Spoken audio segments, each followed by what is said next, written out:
Muy buenas noches, estamos en directo en Canarias al Día para analizar la actualidad. Y vaya cómo viene la actualidad en una tarde que ha sido muy intensa. Un día en el que queríamos centrarnos, y por supuesto también lo vamos a hacer, en esa ramificación del caso Koldo. Un día en el que el exministro Ábalos ha decidido enrocarse y no entregar su acta de diputado, como le pide su partido, el Partido Socialista, por esa trama de presunta corrupción en la compra de mascarillas, después de que haya habido varios detenidos, entre ellos Koldo García, el ex asesor del ex ministro Ábalos. Hoy vamos a hablar de esa ramificación que hay en Canarias de esta trama, porque el 25% de los ingresos de esa empresa investigada, bueno, pues se produjeron con contratos en Canarias. Pero es que hoy mismo, hoy por la tarde, conocíamos esta noticia que adelantaba la agencia EFE. Aquí la recogía Canarias 7. La Fiscalía denuncia otra presunta malversación y delito fiscal en Canarias con material sanitario.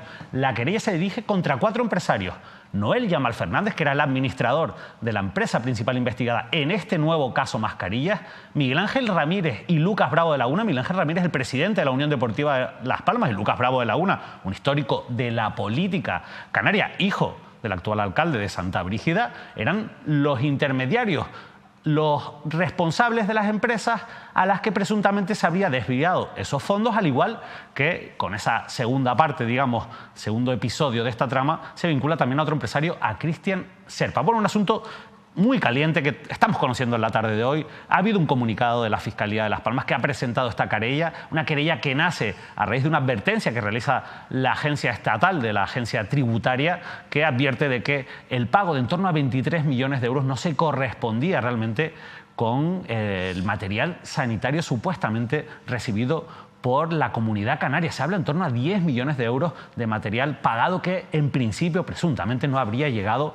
a los hospitales y los centros sanitarios de Canarias. Bueno, así está ahora mismo la realidad, después de que ya, como ustedes saben, la Fiscalía Europea investiga el llamado caso Mascarillas, en el que el epicentro está en la figura de Conrado Domínguez, es director general del Servicio Canario de Salud. Una época, la pandemia, en la que la sanidad canaria estaba en manos del Partido Socialista. Vamos a hablar de todo este asunto. Óscar Martín, periodista de Onda Cero Canarias. Vaya tarde, supongo que como nosotros aquí en Mírame Televisión, en Onda Cero y en Antena 3 ha sido un día muy intenso. Sí, esta tarde en Onda Cero, bueno, buenas noches a todos. Bueno, pues conocíamos en este caso lo que publicaba rápidamente las agencias, concretamente la agencia EFE, a través de ese comunicado que lanzaba a los medios de comunicación, una portavoz del Ministerio Público, de la Fiscalía, bueno, pues anunciando que un juzgado concreto de la ciudad de Las Palmas de Gran Canaria aceptaba a trámite esa denuncia de la propia Fiscalía, como dice, bueno, esa presunta malversación en la venta de material sanitario por 23 millones, en este caso un presuntos delitos contra la hacienda pública, y donde, bueno, aparecen esos 4 empresarios, además también esas empresas concretas donde tienen además su sociedad, están registradas en Madrid, la capital de España, y de luego es un nuevo caso más, la tercera causa penal por la compra de mascarillas, donde se ha abierto, insisto, una investigación. Recuerdan aquella de la presunta estafa de 4 millones que le costó la carrera política al que era el director del Servicio de Canario de Salud, Conrado Domínguez. Luego, bueno, la del caso Koldo, esos 12 millones, esa adjudicación de 12 millones, bueno, supuestamente a una empresa cercana, vinculada al propio Koldo, el que fue asesor de Ábalos. Y luego esta, insisto, que conocíamos esta misma tarde, además también donde la Fiscalía al parecer comunicaba,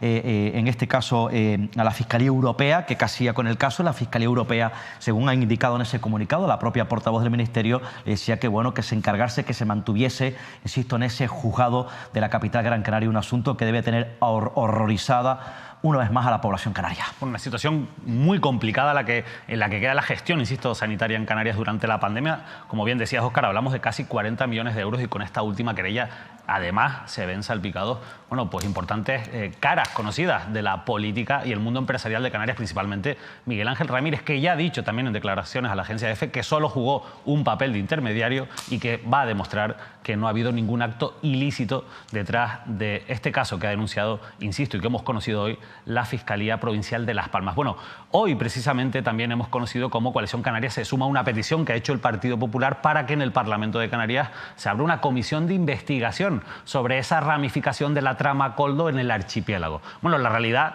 es que esta noticia sí que la hemos ido conociendo en los últimos días, después de que se produjera sobre todo la detención de 5 personas, entre ellas las del propio ex asesor de Ábalos, y también nosotros la semana pasada le preguntamos al presidente del Gobierno de Canarias, a Fernando Clavijo, por esa parte de esos 3 casos mascarillas, en este caso concreto, por el de la ramificación de la trama canaria. ¿Qué van a hacer? ¿Qué va a hacer el gobierno? Bueno, pues dejarlo también en manos de los servicios jurídicos. Escuchamos al presidente del gobierno de Canarias.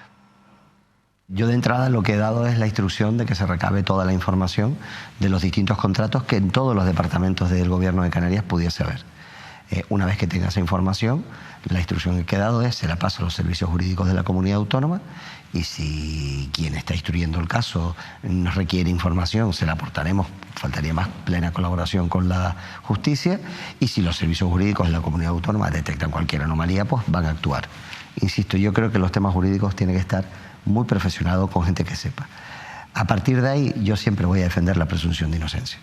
Como imagino en todos lados, podrá haber anomalías, no podrá haber anomalías, pero eso lo tendrá que decidir un juez o una jueza, y eso los servicios jurídicos, que tendrán toda la información, se lo trasladarán a cuando nos lo pida a quien lleva la investigación.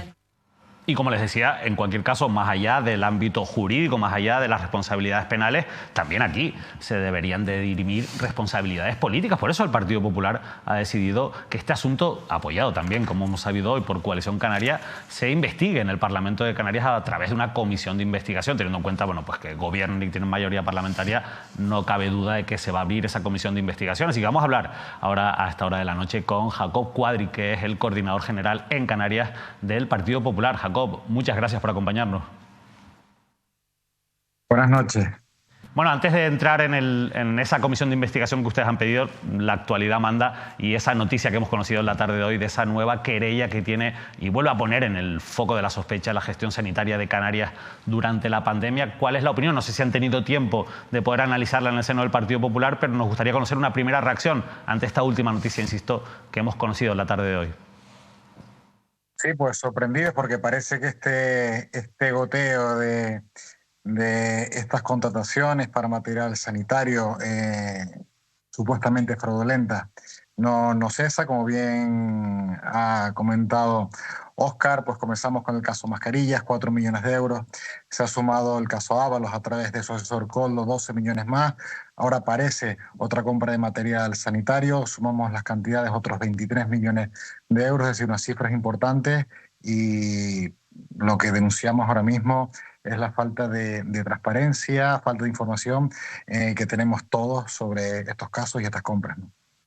Jacob, de esa comisión de investigación que quieren poner en marcha en el Parlamento de Canarias sobre ese caso Coldo o caso Ábalos, como usted lo ha denominado, y sobre todo me gustaría saber si, teniendo en cuenta esta última información que hemos conocido hoy, esperan ampliar también, digamos, el campo de esa investigación inicial que en principio se iba a ceñir a esos contratos vinculados con esa trama Coldo. Sí, esta comisión de investigación, pues como bien dices, pretende esclarecer cómo fueron estas compras de material sanitario, no solo en el caso Ábalos o Coldo y en el mediador, sino también pues, puede ser objeto de investigación cualquier compra hecha en ese estado de emergencia durante la pandemia. Por lo tanto, yo creo que todos los grupos estaremos de acuerdo en incluir también estos nuevos datos que han aparecido en el día de hoy. A nivel nacional, y quizás hay una contradicción por la que me gustaría preguntarle, también se ha presentado una comisión de investigación por el Partido Socialista en el Congreso que el Partido Popular rechaza, una comisión en la que se pide que se investiguen también, bueno, pues todos los contratos vinculados con las mascarillas a raíz de todos estos escándalos que se están conociendo. Alguien se puede preguntar, bueno, ¿por qué el Partido Popular no quiere que haya una comisión de investigación en el Congreso, pero sí que la defiende y la plantea y la impulsa en Canarias?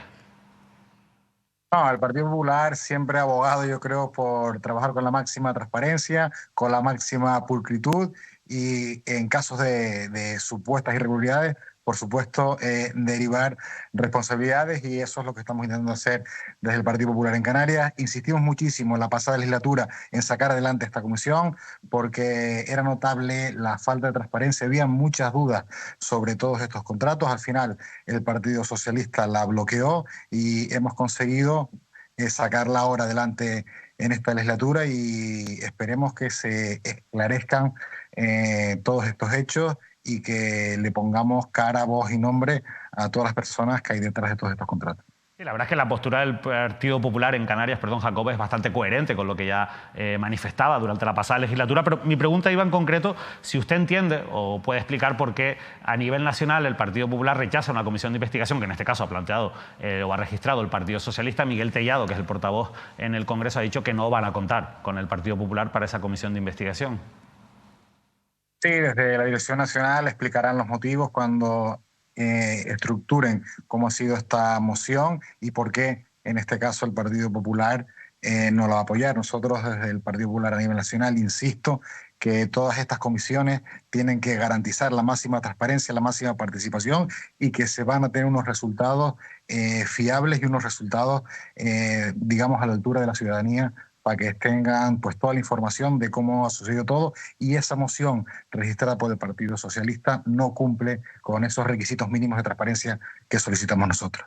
Señor Kadri, de los nombres que le voy a poner sobre la mesa, hay que decir que primero está el ámbito judicial, para eso está la justicia, y luego si se crea una comisión en el Parlamento será para depurar responsabilidades puramente política. Eso me gustaría que lo supiesen los espectadores, la opinión pública. De los nombres que le voy a poner sobre la mesa, ¿quién cree usted que realmente tendrían que dar más explicaciones en la Cámara Regional sobre, insisto, lo que ha podido ocurrir en aras de la transparencia? El presidente de aquella época, Ángel Víctor Torres, Blas Trujillo, Conrado Domínguez, Julio Pérez o Antonio Olivera.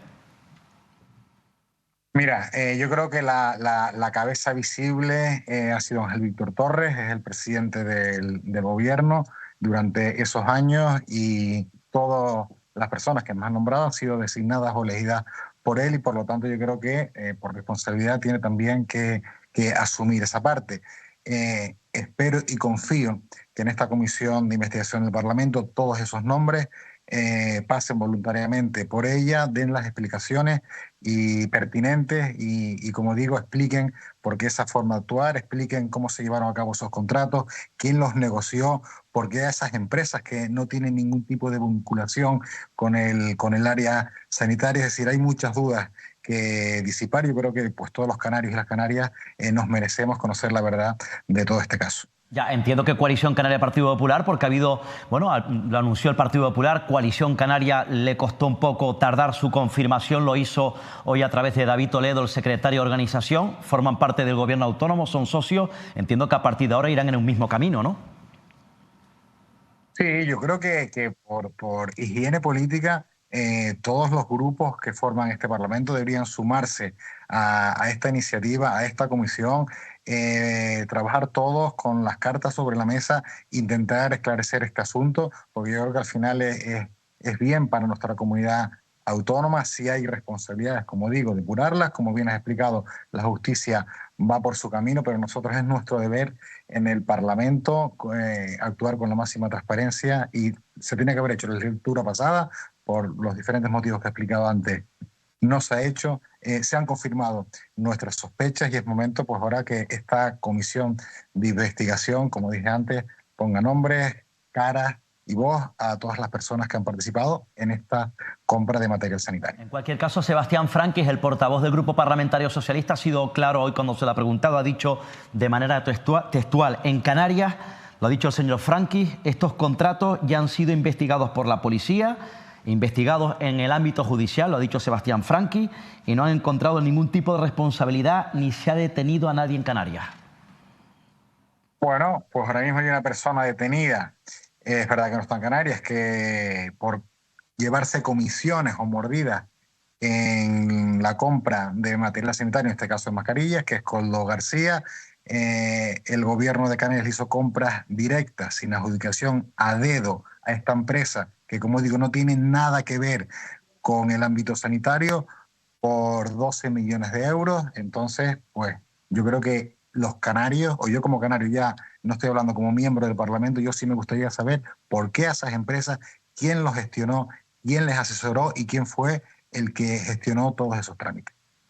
¿A ustedes les consta o creen que Ángel Víctor Torres pueda estar o pudiera estar enterado de cómo se firmaban esos contratos, de que se hacían a través de un intermediario como era Koldo García, que era asesor de Ábalos, y además cuando Ábalos visitaba Canarias venía con Koldo García, prácticamente Koldo García es que no se separaba del exministro Ábalos? ¿Ustedes creen que, o les consta, si Ángel Víctor Torres pudiera tener conocimiento de esos pequeños detalles, ya no digo de la participación en los expedientes, que eso lo veremos, sino de esos pequeños detalles de que Koldo García estaba intermediando para la compra de mascarillas?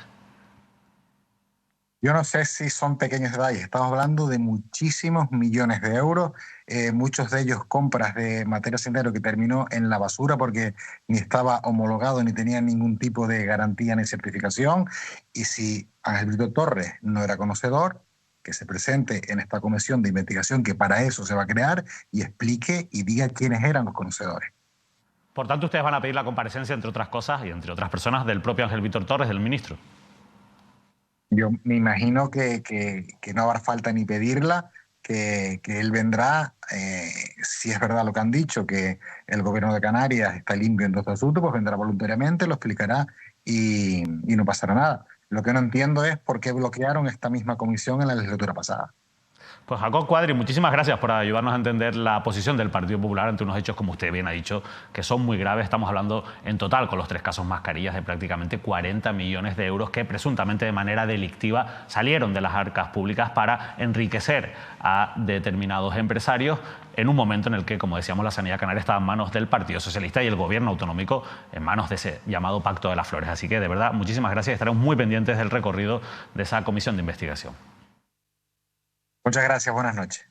Bueno, Óscar, la verdad es que vaya tarde más intensa, pero vamos a empezar, si te parece, por lo que es más actualidad. Después hablamos un poco del caso Koldo, pero lo primero, la noticia con la que hoy hemos prácticamente merendado ha sido, bueno, con ese anuncio de la Fiscalía de Las Palmas de esa querella que ha presentado contra 4 empresarios, sin duda, el más conocido, pero no el único conocido, Miguel Ángel Ramírez. Sí, el empresario gran canario, presidente de la Unión Deportiva Las Palmas, el más notorio, ha dicho efectivamente a la agencia EFE, yo he podido leer además durante las últimas horas, que en este caso está muy tranquilo, que va a demostrar a lo largo del proceso de la instrucción que es absolutamente inocente, que no ha cometido ningún tipo de delito fiscal, que su papel fue de intermediario.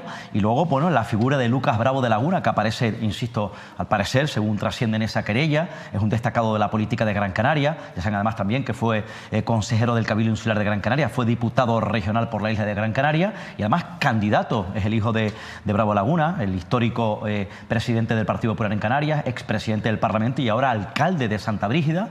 Y bueno, en este caso, por cierto, la última trayectoria política de Lucas Bravo Laguna, que fue candidato de Unidos por Gran Canaria a la presidencia del gobierno, son los más destacados. El resto son, bueno, pues empresarios, hay 3, si no me equivoco, uno en Gran Canaria y creo, si no me equivoco, el resto en Madrid, la capital de España, donde, como yo decía, estaban aparecen esas 2 sociedades en concreto.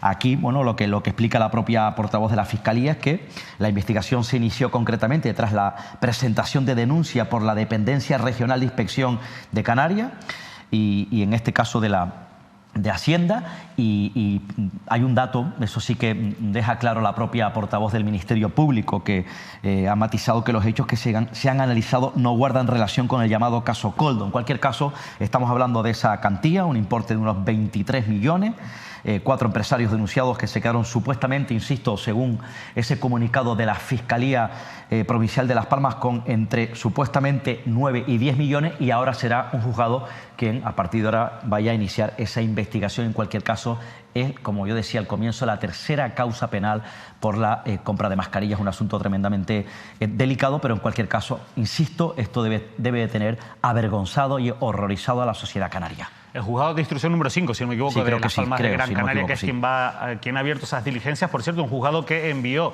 a la Fiscalía Europea primero un planteamiento sobre si esta cuestión también se tenía que investigar a nivel europeo, como está ocurriendo con el primer caso mascarillas, vamos a llamarlo así, el primer caso mascarillas. La presunta estafa de 4 millones de euros. Y la Fiscalía Europea les ha dicho que no, porque también había aquí dinero europeo. O sea que esto sí que se va a instruir aquí en un juzgado de Las Palmas de Gran Canaria, que es el llamado, vamos a llamarlo, caso Mascarillas 3, porque entre 1 y 3 está el 2, que es la derivación de esa trama Koldo García, que en Canarias, bueno, pues facturó más de 12 millones de euros. Oscar. Sí, en Canarias y en Baleares. Hay que decir además también que en este caso la Fiscalía Anticorrupción envió esos contratos del caso Koldo con Baleares y Canarias pagados con fondos europeos. Se dio parte en este caso a la Fiscalía Europea. Hay que decir también, yo entiendo, ¿no? O deduzco que si no, no tendría sentido que esa comisión de investigación, que mañana 9:30 es la previsión, va a registrar Coalición Canaria del Partido Popular, los socios del gobierno en la Cámara Regional. Hacía ya años que no se protagonizaba una comisión de investigación en el Parlamento Regional. Habría que ver, analizar, habría que hacer un seguimiento, a ver qué recorrido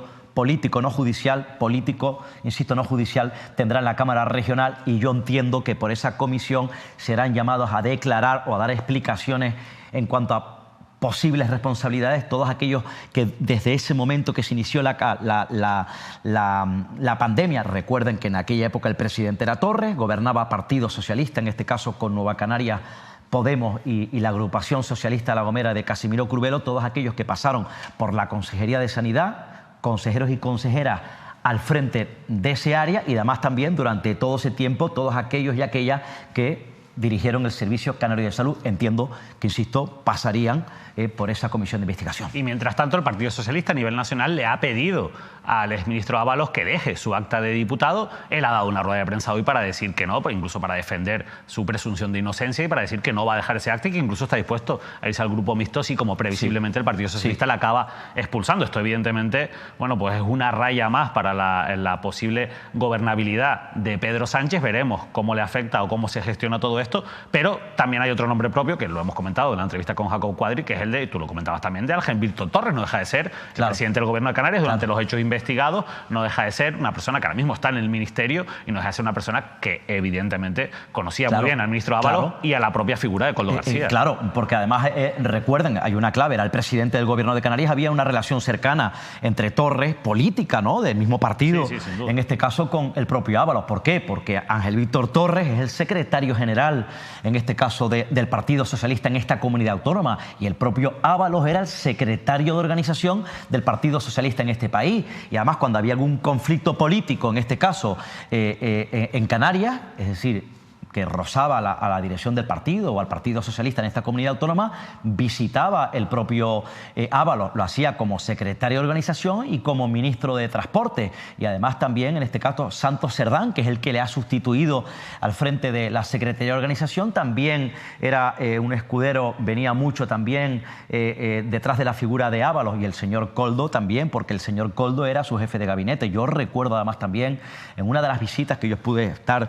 del lado del propio Ábalos, cubriendo un acto como periodista. Recuerdo, se me vino a la mente rápidamente, cuando el propio Ábalos vino hace ya algunos años a inaugurar una infraestructura, en este caso en el aeropuerto Reina Sofía, en el sur de la isla de Tenerife, un hombre que estaba en su entorno, que estaba en la misma terminal del aeropuerto, cerca de la figura, que nos llamó poderosamente la atención. ¿Por qué les llamó la atención? Porque, bueno, pensábamos que era su guardaespaldas. A mí, yo pensé que incluso cuando yo vi al Koldo pegado en el aeropuerto Reina Sofía del ministro que venía a inaugurar una infraestructura, y ahí acudimos porque era el propio Ábalos, lo que dijera Ábalos tenía repercusión nacional, y eso, bueno, pues los periodistas en aquella época íbamos a cubrir ese tipo de actos. Recuerdo que fue un sábado, fuimos una gran representación de periodistas al sur de la isla de Tenerife, al Reina Sofía. Yo recuerdo, nos llamó la atención a algunos periodistas la figura del señor Koldo, pensamos que era su guardaespaldas. Yo recuerdo que en aquel momento nos dijeron que no era su guardaespaldas, era su jefe de gabinete, nada más y nada menos. Bueno, pues este es el señor Koldo, el que ahora toda España conoce, lamentablemente. Bueno, lo cierto es que yo creo que hay otras dos reflexiones, hay muchas reflexiones que se pueden hacer con este asunto, pero hay otras dos que son muy importantes. Una es, y yo creo que esa es destacada, cómo mientras todos los ciudadanos sufríamos restricciones, teníamos que cumplir con todas las medidas sanitarias, mientras perdíamos a familiares y amigos que fallecían por culpa de la COVID-19, mientras ocurría todo eso, había gente, empresarios, llenándose los bolsillos, mientras los sanitarios pedían a gritos apoyo por parte de la ciudadanía y de las administraciones, había empresarios facilitados presuntamente por la parte política, que se llenaban los bolsillos a dos manos con dinero público. Como todo, desgraciadamente, la vida, cuando hay desgracias, calamidades, cuando hay situaciones de emergencia, siempre hay algunos buitres, no en Canarias, sino en este país, que se aprovechan de este tipo de situaciones, ¿no? Yo entiendo también, además, también que, bueno, políticamente los responsables políticos, consejeros de Sanidad, directores de servicios de Canario de Salud, estarían, bueno, pues buscando de manera desesperada, ¿no?, por la vía de urgencia, algún tipo de camino para tratar de adquirir material sanitario. Pero hay que decir y hay que recordar recordar que en los primeros momentos gran parte del personal sanitario de esta comunidad autónoma se estaba jugando la vida en los hospitales. Y yo recuerdo además también que denunciaban los profesionales facultativos, los médicos y los sanitarios, insisto, que iban a los hospitales a trabajar en el peor momento de la pandemia donde estaba falleciendo gente sin, en este caso, protección, insisto, jugándose la vida. No solamente ellos, sino también poniendo en juego la vida de sus familiares cuando regresaban a casa. Mientras, bueno, desgraciadamente, algunos buitres por ahí tratando, bueno, pues de hacerse de las suyas. Y la otra reflexión que yo creo que abre un melón muy interesante a la figura de Koldo García es cómo se cuelan en las administraciones públicas con sueldos altísimos que pagamos todos los ciudadanos. ¿Fue consejero de Renfe? Sí, que fue consejero de Renfe. Personas que no tienen ni la experiencia, ni la formación especializada, digamos, ni el currículum adecuado y que acaban llegando, asesorando, convirtiéndose en manos derechas de los principales políticos, en este caso nada más y nada menos que de un ministro como era José Luis Ábalos. Óscar, habrá que ponerle algún filtro a esto, sí, ¿no? O sea, no puede ser que cualquiera llegue a la administración pública. Esto ocurre en todos los partidos. Y tenga tanto poder, ¿no? Claro, algunos perfiles siniestros, además, también, que no se sabe de dónde vienen, que no tienen experiencia, que no tienen formación académica, que no conocen la administración pública, cómo funciona la administración pública, que incluso llegan de asesores de algunos cargos con gran responsabilidad, como el señor Koldo, con el ministro Ábalos, que insisto, que si no me equivoco, que no era ni militante del Partido Socialista. No lo era. Es decir, y luego hay militantes afiliados que se dejan la vida, el corazón,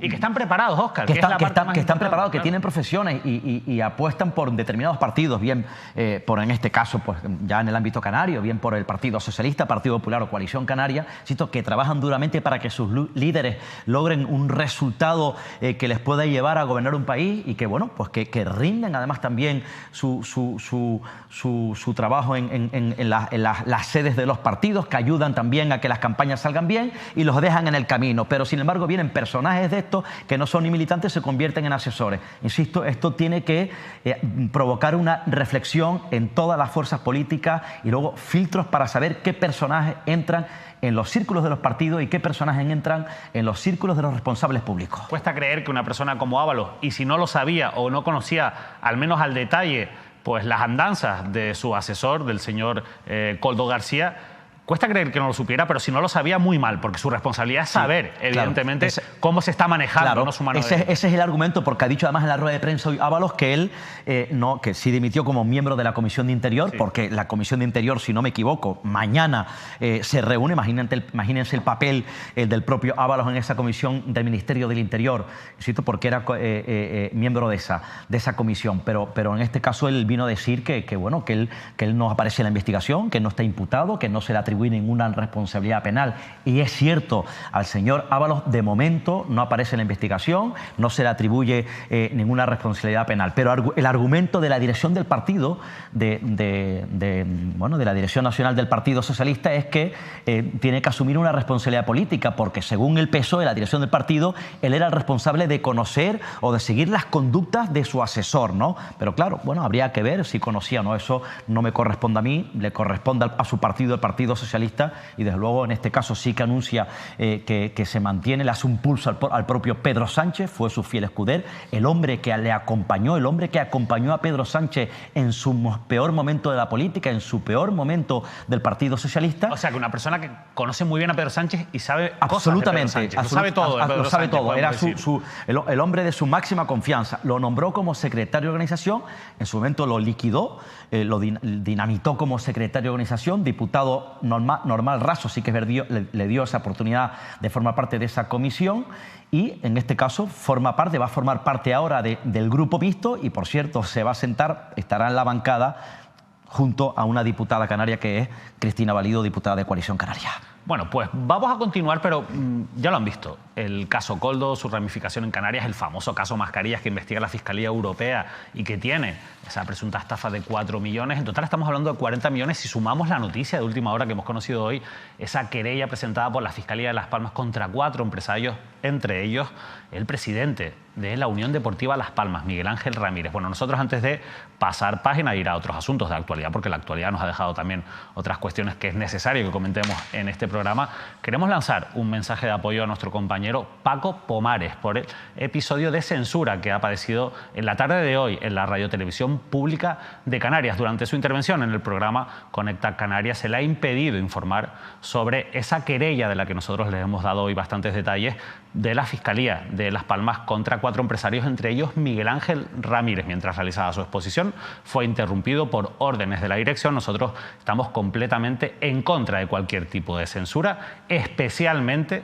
en contra de cualquiera, pero especialmente de la que se produce en los medios públicos, medios que financiamos todos, y sea quien la sufre. En este caso ha sido el compañero Paco Pomares, así que todo nuestro apoyo a Paco Pomares por ese episodio, insisto, de censura que ha sufrido hoy en la radio televisión pública de Canarias, y nuestro apoyo también a los trabajadores y trabajadoras de ese programa, que en circunstancias muy complicadas no es fácil gestionar una censura cuando además se produce en directo, cuando estás haciendo un programa en directo y por el pinganillo te dicen que por órdenes de dirección tienes que parar a un contertulio. La verdad es que es una situación muy complicada. Todo nuestro apoyo también para esos trabajadores y trabajadoras cuando sufren, insisto, esas órdenes de censura por parte de la dirección de un programa como Conecta Canarias, e insisto, también nuestro apoyo para Paco Pomares. Bueno, pasamos página, vamos con otro asunto de actualidad, porque ha sido una semana muy intensa también en las calles con las protestas del sector primario, que por fin, como les adelantábamos la semana pasada, han llegado a Canarias y tomaban las calles, por ejemplo, este sábado de la isla de Tenerife, en una manifestación muy ruidosa,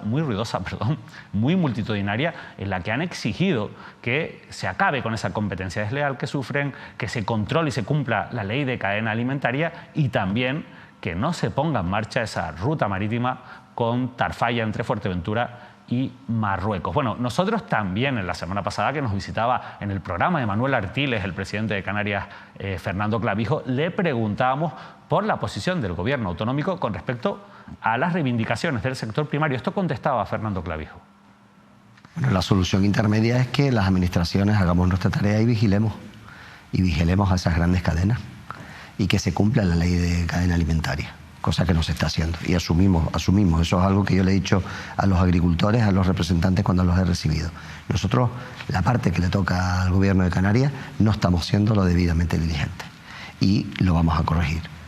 A partir de ahí, ¿se puede corregir la inflación? Si quieres que te hable desde el punto de vista económico, eso se corrige subiendo los tipos de interés, enfriando la economía y reduciendo el consumo.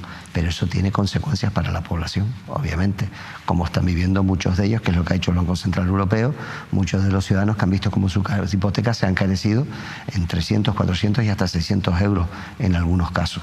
Eso le quita renta disponible a la familia. En el caso singular de Canarias se puede hacer otra cosa, y es que el gobierno de España cumpla con la compensación de los costes. ¿Por qué Canarias es más inflacionista? ¿Porque aquí somos más ricos y compramos más? No, porque tenemos los transportes.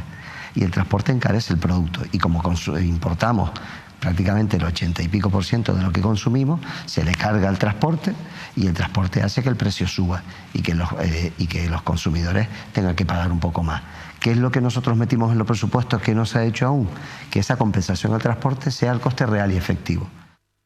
Y otro de los graves problemas que sufre el sector primario es la falta de agua, la grave sequía. En Tenerife, por ejemplo, una de las peores sequías que se recuerda en la historia de la isla desde que existen datos. Por eso el Cabildo de Tenerife, el Grupo de Gobierno, Coalición Canaria y Partido Popular han planteado y han anunciado la puesta en marcha, o la declaración, mejor dicho, de la emergencia hídrica. Nosotros les vamos a contar ahora un poco qué supone esto, cuál es la posición también que han tenido los alcaldes de la isla de Tenerife, pero ayer en Canarias al Día le preguntamos al portavoz del Partido Socialista por la posición del PSOE con respecto a esa emergencia hídrica, y no comparten que esa sea la mejor solución para evitar, o mejor dicho, poner fin a ese problema del acceso al agua que tienen agricultores y ganaderos.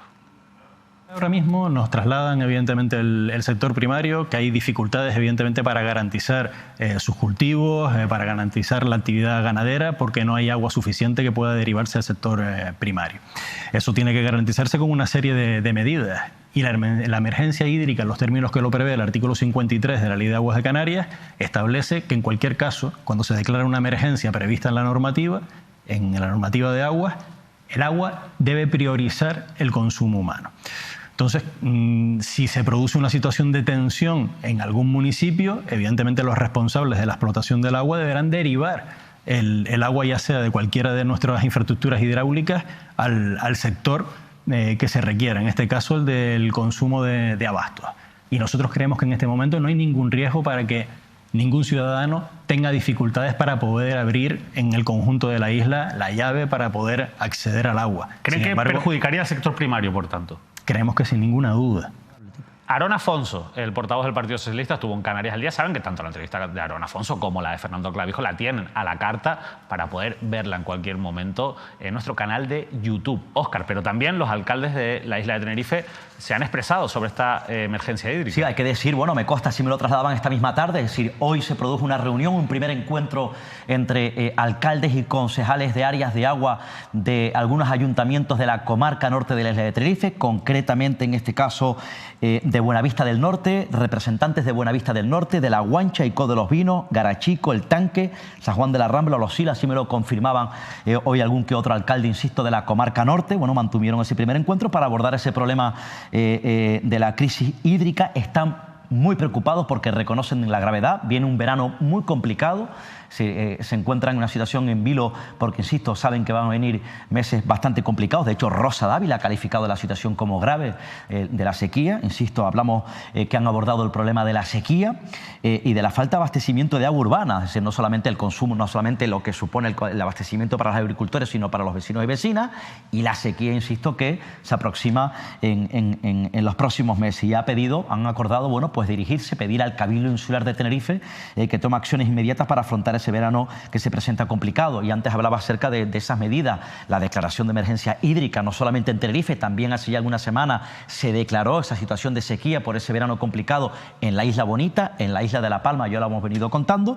Y bueno, pues en principio, según la información que yo tengo, es que el Cabildo Insular de Tenerife va a aprobar en el pleno extraordinario de este próximo viernes una serie de medidas, insisto, para afrontar y abordar cómo serán o los próximos veranos de sequía en la isla de Tenerife. Por cierto, esto es un asunto que no es nuevo. Esto es un asunto, el de la sequía en algunas zonas de la isla de Tenerife, no solamente en Tenerife, en otras islas, que lleva salpicando, que se lleva produciendo hace ya algunos años. Ahora parece que la situación les puede pillar con el pie cambiado. Claro. Esperemos que la afronte de manera inmediata, rápida, porque llega el verano, pero insisto, esto es uno de los principales problemas que ahora mismo afronta la isla de Tenerife. Bueno, sin duda. Y de Tenerife a La Palma, porque allí les contamos la semana pasada que ha habido una contestación popular importante con respecto a ese último proyecto de balneario y 564 plazas turísticas que se ha aprobado por medio de esa figura de la declaración de interés insular de manera unánime por el Cabildo de La Palma para construir, insisto, esa infraestructura en la zona de Las Manchas. Parte de la infraestructura, bueno, pues está cerca del volcán, realmente está a 4 kilómetros del volcán, algunos de los puntos, insisto, de esta gran instalación turística que se ha aprobado, se ha declarado como interés insular en el Cabildo. Ahora tienen que comenzar ese expediente, veremos cómo culmina todo esto. Y les contábamos que a pesar de que el Partido Socialista ha apoyado en el Cabildo de La Palma la declaración de interés insular de esta infraestructura, las juventudes socialistas también se han posicionado y lo han hecho en contra de la construcción y esa declaración de interés insular a través de un comunicado que nosotros también recogíamos aquí en Mírame Televisión. Bueno, se ha puesto en contacto con nosotros una persona que nombrábamos la semana pasada, que es Tomás González, que es el secretario general de las Juventudes Socialistas. En La Palma nos ha pedido si podía participar en el programa, si nosotros lo estimábamos necesario o conveniente, y por supuesto que lo es, porque es una oportunidad de poder profundizar en esa decisión de las Juventudes Socialistas y de hablar, insisto, de esa infraestructura que tanto debate está generando en la isla de La Palma. Así que vamos a saludar a Tomás González. Tomás, muy buenas noches. Muy buenas noches, Óscar. Muy buenas noches, David. Y buenas noches a los espectadores y espectadoras de Mírame TV. Bueno, lo primero preguntarte, ¿por qué las Juventudes Socialistas se han posicionado en contra de esa declaración de interés insular? Bueno, no es algo extraño, aunque a nivel periodístico entendemos que pueda suscitar interés. Nosotros y nosotras como organización ya desde el mes de noviembre presentábamos una propuesta de resolución al Comité de Juventudes Socialistas de Canarias que iba acompañada a lo que dice nuestra propia ponencia marco acerca de este tipo de instalaciones turísticas o de macroproyectos, que es en donde se engloba en concreto el Wellness Clinic, pero también otros proyectos similares. En este sentido, nosotros lo que hicimos fue recoger la opinión que había dentro de la militancia de Juventudes Socialistas y a partir de ahí sacar un posicionamiento que es crítico y que lo único que hace referencia, aparte del contenido del mismo, es a la democracia interna que existe en el Partido Socialista. ¿Y qué le parece, Tomás, que el Partido Socialista a nivel del grupo municipal, en el Cabildo Insular, pues por un lado no tenga en cuenta o ignore ese postulado que tienen las Juventudes Socialistas y se muestre favorable a un proyecto de estas características. No sé si es que no les han escuchado o sí que les han tenido en cuenta, pero bueno, pues está claro que no están de acuerdo con su posición. Bueno, por supuesto que nos han tenido en cuenta porque nosotros y nosotras conformamos también representación orgánica dentro del Partido Socialista, aunque inevitablemente seamos organizaciones estatutariamente y organizativamente distintas o individuales. Y en este sentido, a pesar de que en este caso el grupo del Cabildo Insular del Partido Socialista se haya mostrado favorable a la inclusión de interés insular del Wellness Clinic, nosotros tenemos pues otra opinión sobre cómo afrontar el futuro de la isla de La Palma, que es un poco también el nuestro, aunque suene a lo mejor un poco raro decirlo, somos el futuro de la isla de La Palma y en ese caso ha habido conversaciones tanto con el partido como con los representantes del Cabildo Insular y con una predisposición absoluta a hablar, a debatir el tema y a formarnos también. ¿Y por qué crees, Tomás, que tanto el Partido Socialista como Partido Popular como Coalición Canaria le dan la espalda a ese futuro, como usted bien ha dicho, con respecto a la construcción de estas grandes infraestructuras en la isla de La Palma? Bueno, yo creo que en este sentido también hay que destacar que tanto la dirección del Cabildo Insular de La Palma está conformada por una mayoría absoluta de Coalición Canaria. Y también algo que es muy importante destacar, que igual muchos espectadores conocen pero no se han dado cuenta, la Consejería del Gobierno de Canarias de Transición Ecológica está llevada por un palmero, por Mariano Hernández Zapata del Partido Popular. Entonces también es importante destacar que los que están decidiendo, en este caso con una mayoría absoluta en el Cabildo Insular y también con un pacto de Coalición Canaria y el Partido Popular, la dirección turística y el futuro de la isla de La Palma y de Canarias tienen sello palmero y tienen sello también del Partido Popular y de Coalición Canaria. En este sentido, creo que también Juventudes Socialistas, como organización independiente pero inevitablemente relacionada con el partido, tiene que servir en muchas ocasiones de faro ideológico, de espacio de debate y de que lo que servía hace 20 años y las conversaciones que se tenían hay que irlas actualizando, pero desde la transparencia, desde la democracia interna y desde el diálogo. Pero y Tomás, entonces, teniendo en cuenta esa argumentación, que básicamente lo que viene a decir es que el Partido Socialista no tiene mayoría, porque no la tiene en el Parlamento de Canarias y tampoco la tiene, ni mucho menos en el Cabildo, porque ahí tiene mayoría absoluta Coalición Canaria, la pregunta es que ¿por qué el Partido Socialista, que tiene un camino fácil, que es el de posicionarse en contra, ahora que no gobierna, ¿por qué apoya este proyecto? ¿Qué pesa tanto en el Partido Socialista para dar el sí cuando su voto ni siquiera es necesario para obtener esa mayoría? Bueno, eso se lo tendrían que preguntar a los representantes del Cabildo Insular de La Palma y de los representantes políticos y orgánicos del Partido Socialista. Nosotros y nosotras como organización hemos llevado este tema y lo seguiremos llevando a los debates internos del partido y en ese sentido lo único que podemos hacer es dentro de esos debates mostrar nuestra opinión, que es escuchada y valorada, y a partir de ahí las decisiones que tome el grupo, en este caso de la oposición del Cabildo Insular, les corresponde a ellos. Si no me equivoco, Tomás, en esa ejecutiva de Juventudes Socialistas, casi, bueno, el posicionamiento en contra del proyecto casi logra la unanimidad. Estuvo a punto, corrígeme, Tomás, si me equivoco, en este caso usted es el secretario general de Juventudes Socialistas en La Palma, por tanto, la gran parte de los que forman parte de la ejecutiva dijeron que este proyecto, no ven viable este proyecto. Tú, Tomás, independientemente, porque yo sé que respetas como secretario general de Juventudes Socialistas en La Palma la decisión mayoritaria del órgano, pero tú personalmente, ¿qué opinas? ¿Estás en contra, tú personalmente, o a favor del proyecto? Como bien dice, creo que es David el que me está hablando. Como bien Óscar, perdón. David, Óscar, perdón.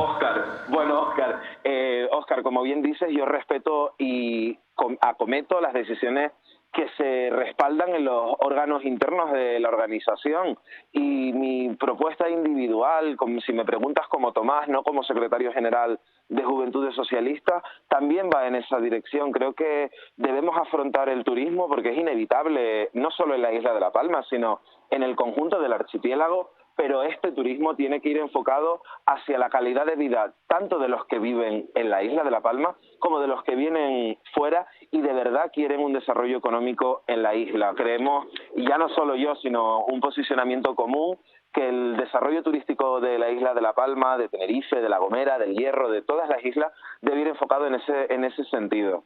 Pero es cierto, por ejemplo, Tomás, que respetando la decisión de la Ejecutiva de Juventudes Socialistas, como secretario general, lanzaste en una ejecutiva cuando se trató el tema tu opinión, dijiste que respetabas, como no. Te pregunto porque no sé si es cierto o no, para que me lo confirme, que respetabas la decisión de toda la Ejecutiva, pero tú creías que este proyecto era necesario sacar adelante, teniendo en cuenta que la isla necesita de oportunidades, que ha venido de una época complicada, dura, después de la situación económica que ha vivido La Palma, turísticamente además también después de los efectos del volcán, y que era necesario un proyecto de este tipo para ir regenerando, recuperando la economía de La Palma. ¿Es cierto que lo transmitiste en esa Ejecutiva? No, no es cierto, porque yo lo que transmití ya no solo como secretario general, sino como militante también con derecho a opinar y a debatir, fue que el desarrollo turístico de la isla de La Palma tiene que ir enfocado también, después de una reconstrucción y después de lo que ha ocurrido en La Palma en los últimos años. Se necesitan camas hoteleras, por supuesto, pero esas camas hoteleras deben ir acompañadas de un desarrollo económico, que no de un crecimiento económico. Un crecimiento económico está precedido por una individualización. Yo me hago más rico. En cambio, un desarrollo económico es plural, es acorde a la idiosincrasia de la isla, a la idiosincrasia de los que allí vivimos, y ese es el planteamiento personal que yo tengo, vamos. ¿Qué te transmite la dirección del Partido Socialista en La Palma como secretario de Juventudes Socialistas sobre este proyecto? ¿Has hablado con la dirección del partido, con Anselmo Pestana? ¿Te transmite alguna indicación, alguna recomendación? ¿Qué le dice a los jóvenes socialistas de La Palma? Pues por supuesto que hemos entablado conversaciones no solo con Anselmo Pestana, sino con Borja Perdomo, que es el representante del Partido Socialista en el Cabildo Insular, y con total transparencia y con total, sinceridad, lo que nos han transmitido es que respetan, por supuesto, el posicionamiento de Juventudes, porque no es la primera vez que ocurre, no en La Palma, sino también a nivel nacional, que nuestro secretario general, Víctor Camino, se ha posicionado en contra o ha mostrado otra opinión acerca de temas que influyen directamente a la juventud. Y en este sentido, pues nos hemos acordado en hablar también con profesionales que conozcan de primera mano cuáles son este tipo de proyectos, con científicos que conozcan también cuál es el desarrollo que necesita la isla a nivel medioambiental, y en este sentido, pues vamos a trabajar, a debatir, a hablar y a llegar a acuerdos. Pues Tomás González, verdad, muchísimas gracias por habernos atendido. Gracias también por ponerte en contacto con nosotros, y seguiremos, por supuesto, muy pendientes del recorrido que tiene ese expediente, y también, ahora quizás con más interés todavía, si cabe, sobre las posiciones que mantienen las Juventudes Socialistas en la isla de La Palma. De verdad, muy buenas noches. Muchísimas gracias a ustedes y que tengan muy buena noche. Bueno, Óscar, Tomás González. Es importante saber el posicionamiento, quizás también la visión de futuro económicamente hablando, turísticamente, de un colectivo. Son los jóvenes palmeros, en este caso, de las Juventudes Socialistas. Y yo, pues además también felicito a Tomás González, ¿no? Porque, bueno, oye, quiso expresar, se puso en contacto con nosotros para expresar directamente su opinión, su versión después un poco del debate abierto en torno a lo que opinan, en este caso, las Juventudes Socialistas. Me parece además también valiente, y yo creo que además también con esa valentía puede tener futuro en la vida política, que además también, si no me equivoco, está terminando su formación académica, su carrera, y habría que ver si luego se dedica a la vida pública o no. En cualquier caso, hay un debate abierto, es decir, el debate abierto en la isla de La Palma. Si no me equivoco, además también ya hubo un momento que el Partido Socialista en La Palma gobernó con Coalición Canaria. En aquella época también ya estaban debatiendo esa posibilidad de este proyecto. En la declaración de interés es reciente, ¿no? En este gobierno de Coalición Canaria. Anteriormente gobernó Partido Socialista con el Partido Popular. Las tres principales fuerzas políticas de la isla de La Palma dan el visto bueno. Y si no me equivoco, algunas fuentes me apuntan que incluso en una hace ya algunos años, en un comité insular y en una ejecutiva insular del Partido Socialista, en este caso se abordó este asunto. En cualquier caso, está el debate de quienes consideran que no es oportuno, que no es viable un proyecto de estas características, teniendo en cuenta el territorio, teniendo en cuenta la situación de debilidad del Valle de Aridane, la gente que está reclamando viviendas, que hay un problema grave habitacional en el Valle de Aridane, y hay quienes opinan en un debate abierto. Se trata de eso, de que bueno, que puede ser una oportunidad para recuperar económicamente el Valle de Aridane, golpeado por la crisis volcánica, recuperar el turismo, porque hay un problema, un déficit, una carencia, si es cierto, en cuanto a la oferta turística, en cuanto a las plazas hoteleras y a la planta hotelera, y teniendo en cuenta además también, esto es un dato importante, y yo creo que están de acuerdo los palmeros conmigo, en la isla de La Palma, concretamente en Puerto Naos, que de momento, ojo, una de las principales plantas hoteleras del Valle de Aridane está en Puerto Naos, que es el Hotel Sol La Palma, el famoso Hotel Sol La Palma de Puerto Naos, que todavía sigue cerrado. Por tanto, yo creo que el debate está abierto. Bueno, debate abierto, Óscar, que nosotros por supuesto vamos a seguir muy de cerca como otros asuntos de actualidad que tenemos preparados para la segunda parte del programa. Vamos a hacer un corte de publicidad para ordenar bien todo lo que viene. Ahora vamos a hablar de dependencia, de pobreza, de otros proyectos turísticos que generan debate. Escucharemos de nuevo algunas declaraciones del actual presidente de Canarias, Fernando Clavijo, en el programa de Manuel Artiles la semana pasada. Y también hablaremos de cosas que están ocurriendo en Arona, porque en pocas horas también nos hemos encontrado con algunos titulares que, bueno, ponen cuanto menos en tela de juicio cómo se están gestionando algunas cosas en el Ayuntamiento de Arona. Todo eso después de la publicidad.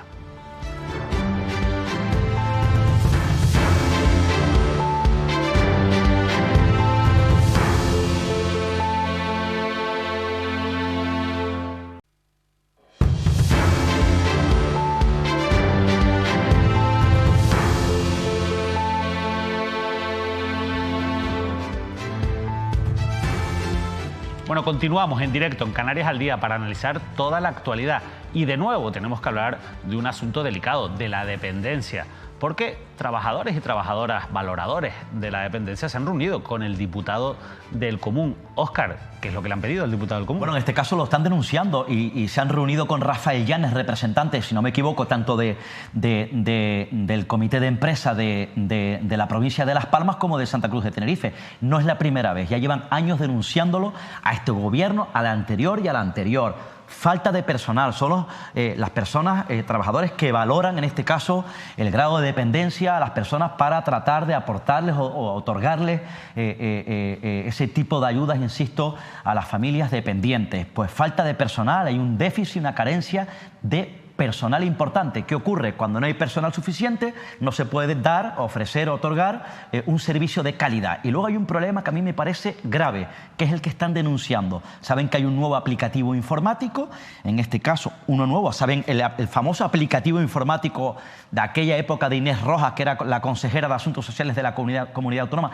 que denunciamos aquí hace ya muchísimos años, me acuerdo perfectamente, con Manuel Artiles, que era, insisto, un problema en asuntos sociales que estaba bloqueando cualquier tipo de ayuda, requerimiento en asuntos sociales. Ahora hay uno nuevo, al parecer, según denuncian los trabajadores, y parece ser que se ha incorporado recientemente, que ese nuevo aplicativo, sistema informático, no está implementado al 100%. Al no estar implementado al 100%, porque no ha habido un trasvase completo de datos al nuevo aplicativo informático, está provocando que se produzcan, en este caso, retrasos en los trámites. Esto, que es lo más grave, y la falta de personal, desde luego, lamentan los trabajadores, por tanto, nos afecta a los canarios y canarias, insisto, que no se esté ofreciendo, pese al gran esfuerzo que hacen los trabajadores, un servicio de calidad, nada más y nada menos que en dependencia. Esto es lo que están denunciando durante las últimas horas los trabajadores. Bueno, para que se haga una idea, hay 56 profesionales que valoran la dependencia en Canarias, en toda Canarias, 56 personas para valorar todas las solicitudes de dependencia en Canarias. Bueno, quien conoce mejor esto, y como decía Óscar, lleva años denunciándolo junto con otros compañeros y compañeras, es Yolanda Cívicos, que es la delegada en el Comité de Empresa de Intersindical Canaria. Yolanda, muy buenas noches. Hola, buenas noches. Me gustaría un poco que nos ahondases en lo que ha explicado Óscar Martín, por qué se han reunido con el diputado del Común y, sobre todo, cuál es la realidad cuando venimos de escuchar en el Parlamento de Canarias a la actual consejera, a Candelaria Delgado, bueno, poner énfasis en cómo se han mejorado los datos, las cifras y los tiempos de gestión de la ley de dependencia en Canarias. Sí, bueno, yo lo primero que me gustaría aclarar, escuchando ahora al compañero, es que esta no es una reclamación solo de los valoradores, es una reclamación de todo el personal del servicio.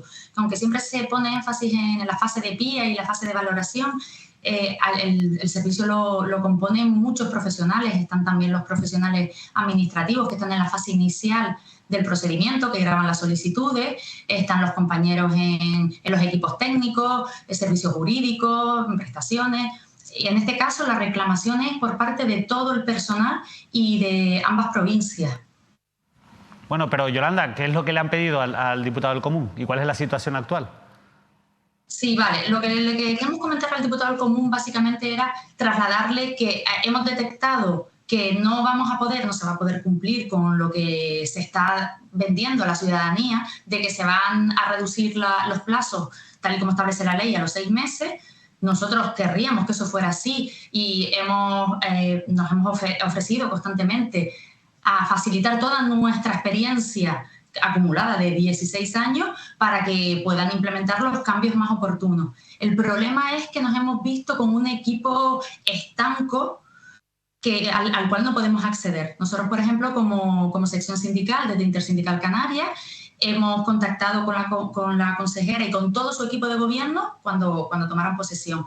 Queríamos conocer cuál es el proyecto del nuevo equipo y ofrecernos, como hacemos siempre, a dar toda la información y toda la colaboración para que se tenga en cuenta.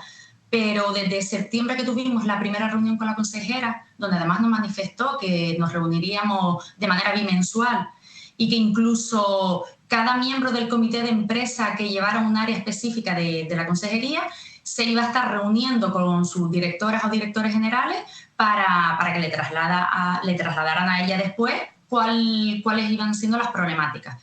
A día de hoy no nos hemos vuelto a reunir con ella, no nos ha contestado a los diferentes escritos que hemos presentado, hemos tenido que realizar asambleas y en breve pues tendremos otra asamblea para tomar las acciones oportunas y lo que los compañeros quieran hacer. El problema básicamente es eso, que no escuchan, y aunque hemos ya puesto de manifiesto los errores que está dando el nuevo aplicativo, incluso todos los cambios que están habiendo en la estructura del servicio, no parece que quieran tenerlas en cuenta y continúan con su hoja de ruta. Yolanda, ¿han hecho algún cálculo de cuántos profesionales faltan ahora mismo para gestionar la dependencia en Canarias? Bueno, este cálculo ya se lleva haciendo desde hace mucho tiempo. Incluso el diputado del Común, tras un informe que presentamos una compañera y yo de Intersindical, que trabajamos también las dos en dependencia, él ya había estipulado que quintuplicar la plantilla era lo justo, lo necesario para podernos poner al día. Eso igual es siendo muy generoso, pero como mínimo habría que triplicar la plantilla. Pero lo que es más importante es no solamente la plantilla de valoradores, sino que es muy importante que empecemos ya a dotar las RPT, la relación de puestos de trabajo, con el personal de la fase PIA, es decir, las trabajadoras sociales que realizan la segunda fase del procedimiento. Esto a día de hoy sigue sin ser una realidad, siguen siendo profesionales que se contratan de manera temporal a través de contratos programa y tirando de acuerdos, convenios con ayuntamientos que luego no se terminan de materializar, salvo algún ayuntamiento que bueno, pues porque tengan a lo mejor menos volumen de población y tengan más recursos, pueden destinar a profesionales a hacer esta fase del procedimiento y trabajar coordinadamente con el Gobierno de Canarias. Pero no es lo normal, no es lo que ocurre en los 88 ayuntamientos. Óscar. Dice usted, señora Cívicos, que a mí me llama la atención el hecho de que Candelaria Delgado, que acaba de aterrizar en el área de Asuntos Sociales, no se haya reunido nada más con ustedes a la hora de aterrizar en la consejería y que no se haya reunido más. Y pese a los escritos, me llama la atención a mí personalmente, además teniendo en cuenta que ella conoce perfectamente la materia, os espero, porque si no me equivoco es profesional, es trabajadora social. ¿Cuándo se reunieron ustedes? Esperemos que se reúna pronto la señora Delgado con ustedes, pero la reunión con la directora general de Servicios Sociales o del área que ustedes trabajan, ¿cuándo fue y qué abordaron? La semana pasada nosotros solicitamos varias reuniones, entre ellas con la consejera, que luego nos llamaron para anularla, pero la teníamos para el mes de marzo y nos la anularon porque como nos íbamos a ver con la directora general, yo creo que ella entendía que ya con eso ya se le trasladaría la información. Y la reunión nosotros la tuvimos la semana pasada con la directora general. Les pusimos una batería de cuestiones que estaban ocasionando perjuicio dentro del servicio en las diferentes áreas, que el informe tenía 13 páginas. Todo esto trasladado por todos los compañeros de todas las áreas. Independientemente de que el personal se esté sintiendo, que también es una cuestión que ya se ha comentado, se esté sintiendo ninguneado, se esté sintiendo en ocasiones incluso acosado por las presiones para que cumplan con los objetivos que ellos han marcado. Nosotros trasladamos todo esto con propuestas también de colaboración, incluso algunas cuestiones que entendíamos que iban a ocasionar un grave perjuicio para el ciudadano. Pero esto con datos y nosotros entendimos que, bueno, ella se mostró muy receptiva y tomó nota de todo lo que nosotros allí dijimos. Pero la sorpresa fue que 2 días, 3 días después ya se estaban dando las órdenes de seguir aumentando las ratios, de seguir formando al personal, en este caso de FUCAS, que son las compañeras que hacen los informes sociales, tuvieron formación sobre el aplicativo antes que el propio personal de la consejería, y entonces nos dimos cuenta que, bueno, que no había servido de nada porque continuó con todas las órdenes y las instrucciones que ya se habían marcado desde un principio. Se refiere a la directora general de Dependencia, Concepción Ramírez, ¿no? Exacto. Vale. Sí. Ha dicho durante las últimas horas, a mí me parece tremendo que se haga política con la dependencia, como hacer política, por ejemplo, con sanidad, ¿no? Sanidad y asuntos sociales en definitiva. Durante las últimas horas, la propia Candelaria Delgado, si no me equivoco, en el Parlamento Regional ha dicho, en este caso a la oposición, que se está avanzando, que se ha avanzado mucho en dependencia, le recrimina, le reprocha el Partido Socialista que no, cuando el Partido Socialista viene de asumir dependencia en el anterior gobierno, en el último gobierno de Canarias. ¿Usted no echa de menos mayor humildad de la clase política, de los gestores, de los parlamentarios, de cada uno de los parlamentarios, pero sobre todo los que estuvieron al frente de este gobierno, los que están al frente de este gobierno y de los que estuvieron en los anteriores, para reconocer los errores y poder avanzar en base a los errores para solucionar un problema tan delicado como la dependencia? ¿Usted, insisto, no echa de menos esa humildad política? Totalmente. De hecho, yo esta mañana di una entrevista en Onda Cero y fue lo que trasladé.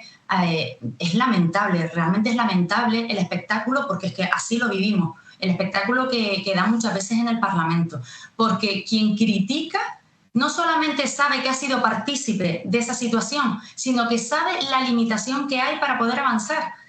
Y lo que no entendemos es cómo uno recibe esas críticas defendiéndose. Hay cuestiones que es que no son ni para tratarlas.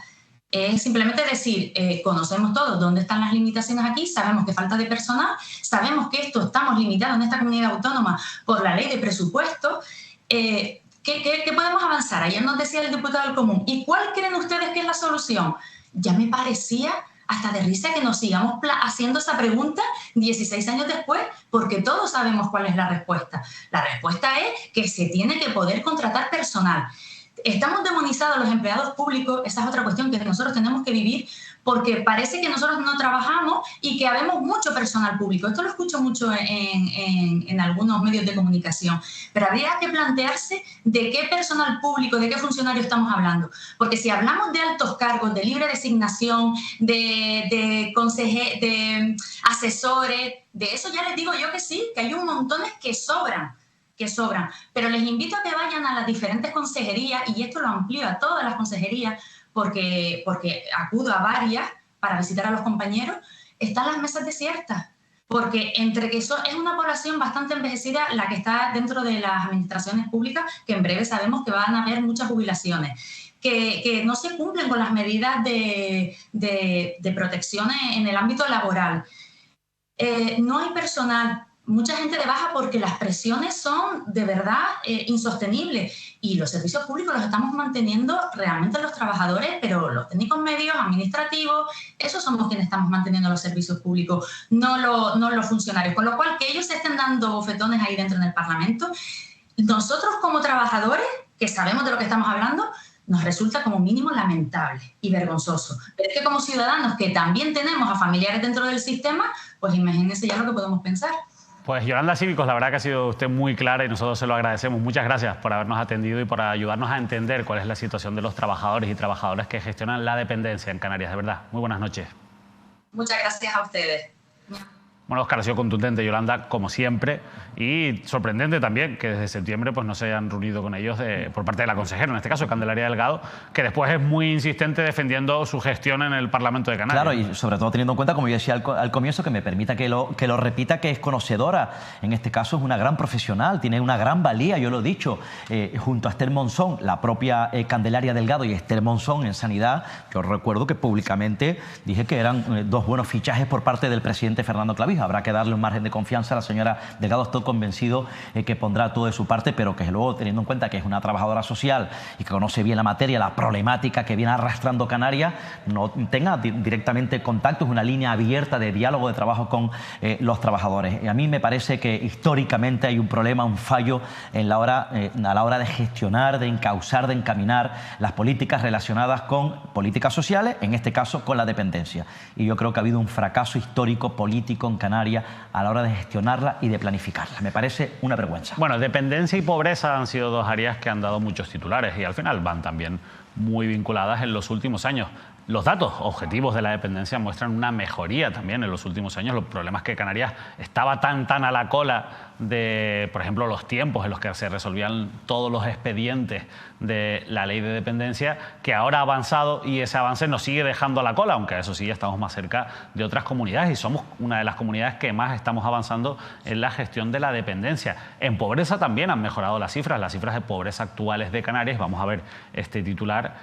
Canarias se mantiene en 2023, pese al boom turístico, como la segunda región con más gente en riesgo de pobreza o exclusión. Eso es lo que le quería comentar, porque la realidad es que Canarias ahora mismo está, después de esta última tasa AROPE, en cifras del año 2014. Hemos mejorado en ese sentido, pero fíjense, como nos ocurre con la dependencia, estamos tan lejos que seguimos siendo la segunda región con más gente en riesgo de pobreza o exclusión. Y además, como hace Canarias ahora en este titular, creo que es necesario hacernos una pregunta. Si realmente estamos mejorando las cifras de pobreza, que siguen siendo gravísimas, insisto, seguimos siendo la segunda peor comunidad a nivel nacional, si realmente esa mejoría en las cifras de pobreza ha sido paralela a la gran mejoría que ha tenido el sector turístico después de la pandemia, con cifras récord, insisto, superando pues los registros de incluso antes de la COVID-19. Bueno, la situación en cualquier caso no debe hacernos perder de vista lo más importante, y es que todavía hay muchísimas familias en Canarias, demasiadas por supuesto, que tienen que acudir a los servicios sociales, que tienen que acudir a las ONG, que necesitan, que no llegan a fin de mes y necesitan de la ayuda de otras organizaciones, Óscar, para poder comer. Sí, yo creo que hemos reflexionado mucho acerca de este escenario, de esta estampa, ¿no? A mí no me sorprende, es el mismo indicador, es el mismo termómetro. Sí. Ha habido cierta mejoría, pero sigue siendo Canarias, como lo visualiza, lo ratifican esos informes, una de las comunidades autónomas que sigue liderando la mayor tasa de pobreza, de exclusión social y dificultades sociales en una masa importante de la sociedad canaria, de la población canaria. Esto es un dato que ya hemos venido denunciando y así incluso se reflejó en todo lo que nos llegaba a través de las organizaciones sociales cuando en Navidad pusimos sobre la mesa el escenario social de Canarias, en este caso con la celebración del telemaratón, que insisto, cada año es más necesario. Eso por un lado, pero luego es contradictorio, sin duda. Yo creo que a todos nos sorprende a la sociedad, a los ciudadanos canarios, pero les sorprende enormemente en este caso a todas las organizaciones sociales que están haciendo un gran esfuerzo para tratar en este caso, paliar la situación de muchas familias en Canarias que se encuentran, insisto, con rostros en estos datos que desde luego son gravísimos, son muy graves. Es decir, hay mejorías en cuanto a los datos del paro, así lo ratifica, lo traslada el gobierno autónomo, el anterior gobierno, y esto parece que ha habido una mejoría, insisto, en este caso con respecto al paro. Hay una mejoría sustancial económicamente después de la crisis turística, del cero turístico en esta comunidad autónoma, la profunda crisis después de la pandemia, y luego hay unos datos, unos resultados turísticos que son más que excelentes. Insisto, esto lo dice el gobierno autónomo, el gobierno de España y sobre todo la patronal turística, que insisto, Canarias goza de una riqueza turística importante, donde se vuelven el personal, los trabajadores del sector servicio a recuperarse y a formar parte de la principal dicen, industria económico, el principal motor económico del archipiélago. Pero sin embargo, los datos de exclusión y pobreza son estos. Por tanto, hay una contradicción que a mí que venga alguien y me la explique. Quiere decir, por tanto, insisto, que hay una parte de la sociedad canaria cada vez más rica, hay cada vez más empresarios más ricos, probablemente vinculados al sector turístico, pero sin embargo hay cada vez más familias en Canarias más pobres. Insisto, que baje Dios y lo vea. Bueno, vinculado a ese boom turístico hay una noticia que ha generado muchísimo debate en las redes sociales y es esa iniciativa del Cabildo de Tenerife de atraer a nómadas digitales, a personas que teletrabajan, que trabajan principalmente para grandes empresas y que se desplazan a otros lugares donde, bueno, pues como en Canarias, gozan de unas condiciones, son personas además con un alto poder adquisitivo, gozan con unas condiciones, por ejemplo, meteorológicas y de calidad de vida que a lo mejor no encuentran en otros lugares. Bueno, esto que ha hecho el Cabildo de Tenerife recientemente a través de su vicepresidente, de Lope Afonso, es algo que ya hacía en el pasado mandato el Partido Socialista. Esa estrategia de atraer nómadas digitales no es nueva y sobre todo se puso en auge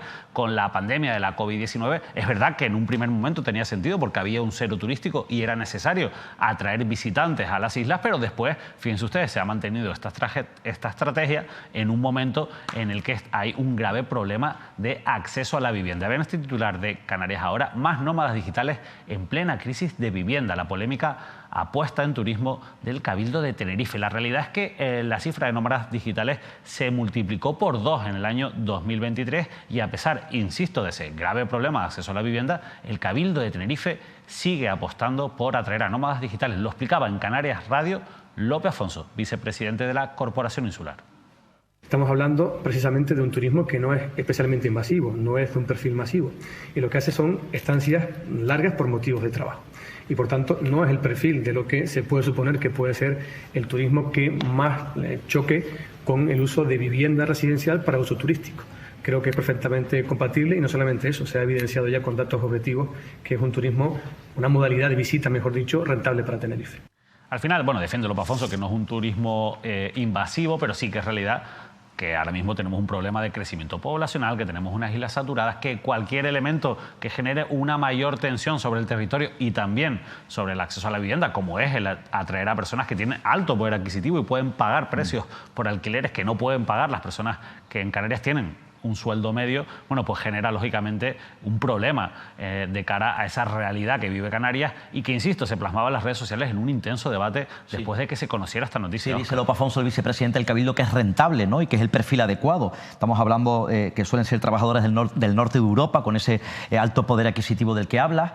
En este caso parece que se apostó además también durante la pandemia por el cero turístico, por este perfil, y esto pues, le has dado la clave. Yo creo que este es el debate del que la gente tiene que poner sobre la mesa y concluir si es el perfil o la apuesta, no. Es decir, esto ocurre en medio donde Canarias se enfrenta a una crisis demográfica, cambio climático, donde hay una crisis, en este caso, de la vivienda, los precios del alquiler, la venta de la vivienda y donde además también hay una emergencia habitacional. Insisto, bueno, el propio consejero dice que es rentable, que es el adecuado, pues bueno, sabrá clase. Bueno, y muy vinculado con todo esto y en este contexto que estamos hablando de necesidad de abrir un debate sobre ese modelo económico y modelo turístico con una población que, bueno, cada vez hay un mayor sentimiento social, así por lo menos se recoge en diferentes movilizaciones que hemos vivido en los últimos meses, en diferentes acciones que se están llevando a cabo y también, por supuesto, en las redes sociales, que no dejan de ser un termómetro social en un momento como el actual. Bueno, pues se ha conocido la noticia de que la justicia ha terminado por dar la razón a los promotores del Hotel de la Tejita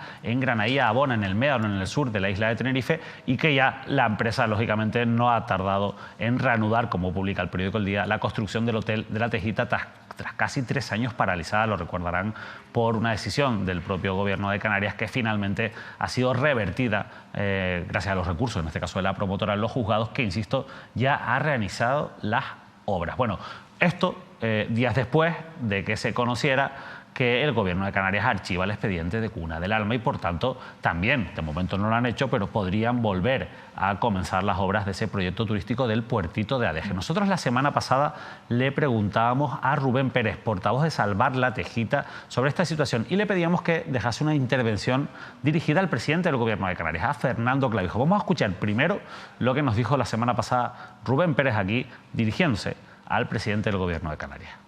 Le diría que su gobierno está destapando una caja de truenos, que es cabrear aún más a la ciudadanía canaria, sobre todo a la gente joven. Estamos viéndonos cada vez más asfixiados y con un horizonte más negro, y su gobierno está haciendo todo lo posible por complicarnos la vida aún más. Con el caso del puertito en concreto, nos está poniendo las cosas relativamente fácil con estas suerte de maniobras para esquivar la ley de aquella manera. Y bueno, personal de su gobierno, de sus técnicos que están haciendo estos movimientos, pues van a ser a los que los vamos a llevar a los tribunales. Bueno, y nosotros teníamos la oportunidad, lógicamente, de preguntar por este asunto al presidente del Gobierno de Canarias. Lo hicimos de manera intensa durante esa entrevista en el programa de Manuel Artiles. Le insistimos sobre todo en esa potestad que tiene el Gobierno de Canarias, como cualquier particular, para poder instar al Ayuntamiento de Adeje, que es quien ha autorizado ese proyecto de urbanización del puertito de Adeje, a que revise ese acto si considera que hay motivos de nulidad. De hecho, los motivos de nulidad y los argumentos para ello se lo ponen los propios técnicos de la Agencia Canaria de Protección del Medio Natural en esa resolución, por la que por un problema competencial, como les explicamos la semana pasada, bueno, pues han decidido archivar ese expediente sancionador contra la promotora de Cuna del Alma. Pero claro, también teníamos la oportunidad, y no la dejamos pasar, de que Fernando Clavijo, evidentemente, también tuviera opción de contestar al portavoz de Salvar la Tejita. Y esto fue lo que dijo el presidente de Canarias una vez escuchó la intervención de Rubén Pérez aquí en Canarias al Día. Bueno, yo digo dos cosas. O sea, en primer lugar, nosotros obviamente no actuamos para enfadar a nadie ni para cabrear a nadie, ¿no? Yo voy a poner un ejemplo.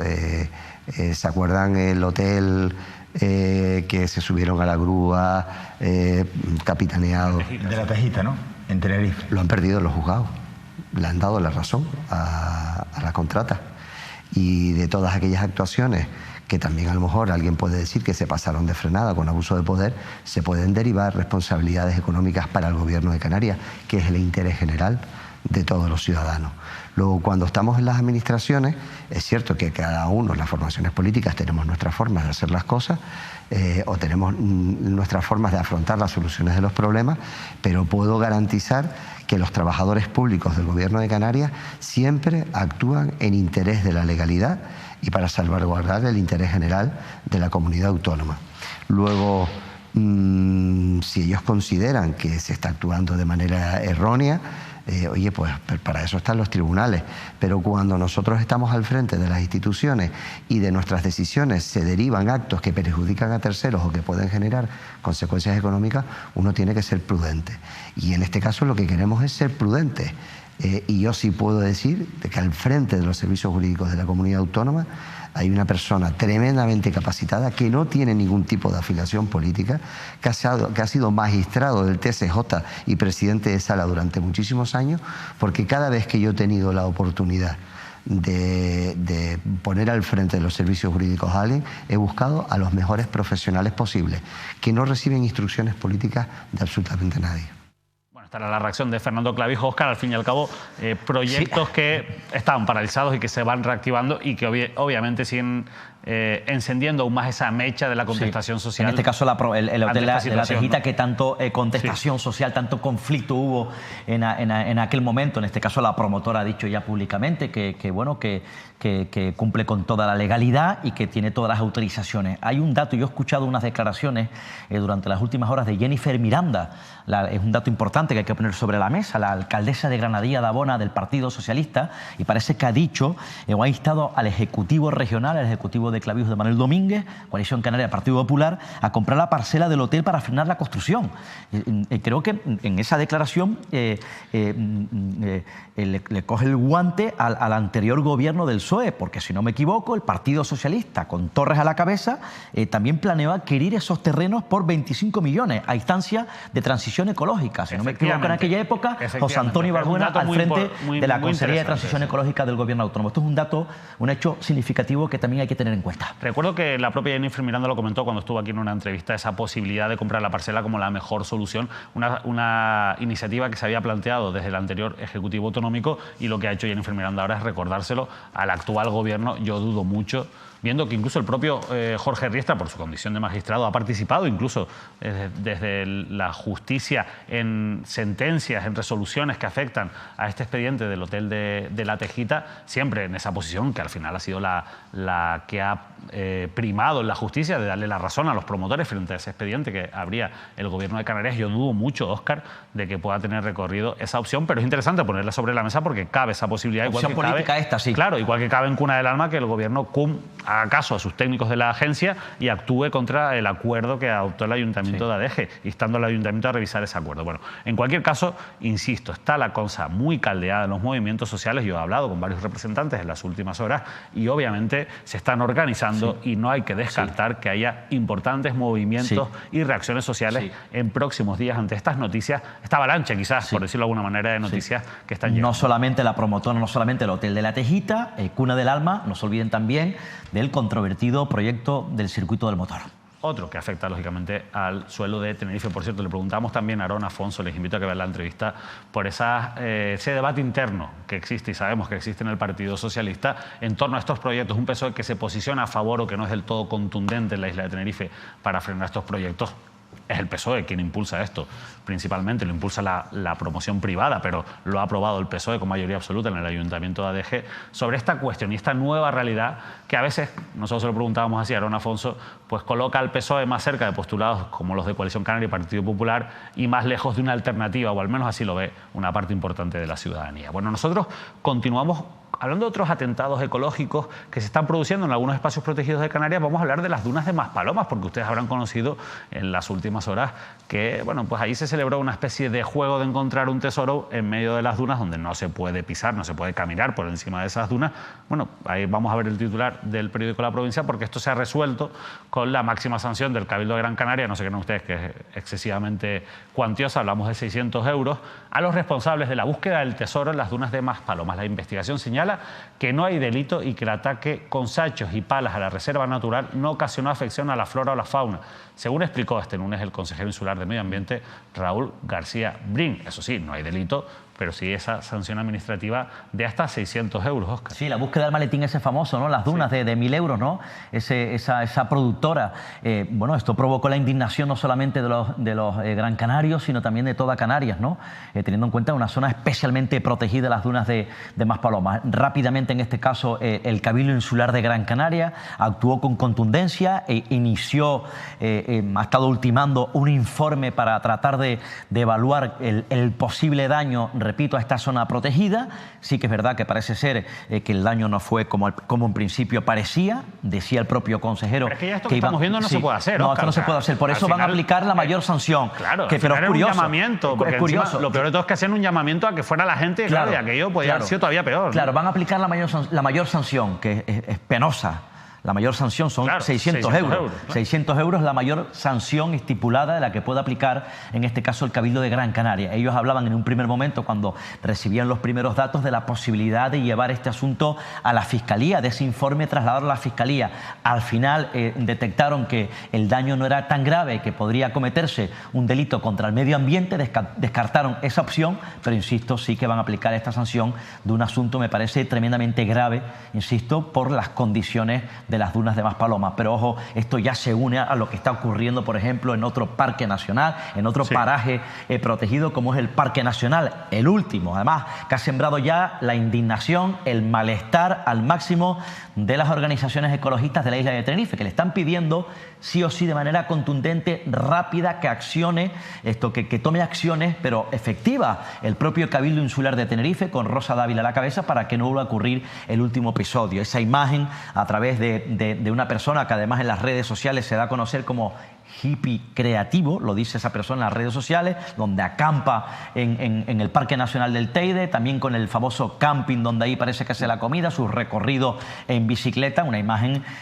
tremenda, dantesca, que desde luego sigue provocando el daño, en este caso del Parque Nacional del Teide. Y ojo, miren a ver la imagen que puede dar el Teide como distinción que tiene, como reconocimiento en otros estamentos nacionales europeos, porque estas imágenes, insisto, dañan al Teide, dañan a Tenerife.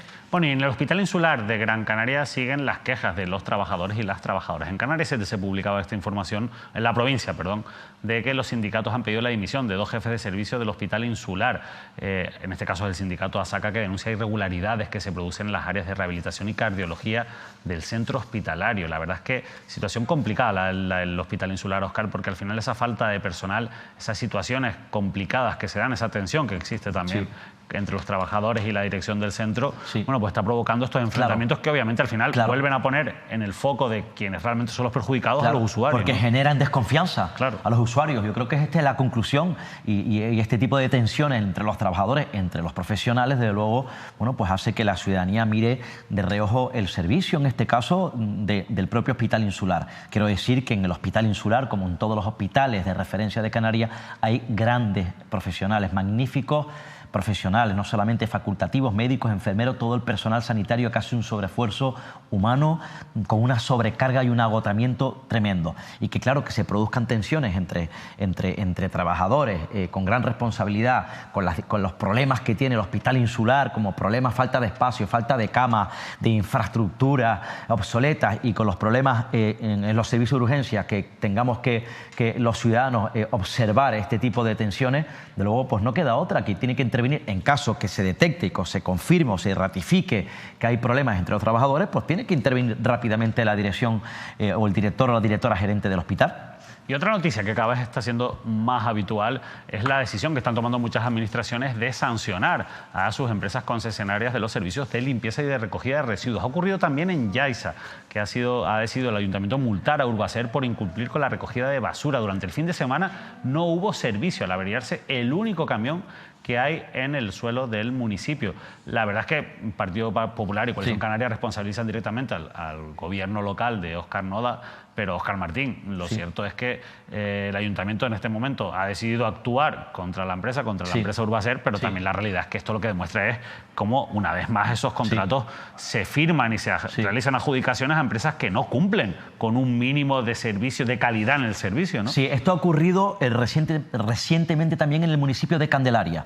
Si la alcaldesa Mari Brito, que es presidenta de la FECAN, mandó un informe por incumplimientos a la Dirección Nacional, recientemente a la Dirección Nacional, en este caso de la empresa Urbaser, por incumplimientos en la recogida de basura. Al parecer, cuando dio cuenta de esta situación, reaccionó en las últimas semanas la empresa, parece que reforzó el apoyo de recogida de basura, pero según la alcaldesa, según ese informe, repito, remitido a la Dirección Nacional de la empresa, se estaba incumpliendo el contrato en cuanto a su cumplimiento Urbaser en Candelaria. Ocurrió hace ya algunos meses, que aquí lo contamos, en Arrecife, en la capital de la isla. También, en este caso, denunció incumplimientos de Urbaser en la limpieza, recogida de basura, concretamente Jonathan de León, que es alcalde del Partido Popular en Arrecife. Y ahora el propio Óscar Noda, alcalde de un municipio, por cierto, turístico, Yaiza, Playa Blanca, municipio turístico, una circunstancia añadida que hay que tener en cuenta. Yo ayer tenía contacto con el propio Óscar Noda,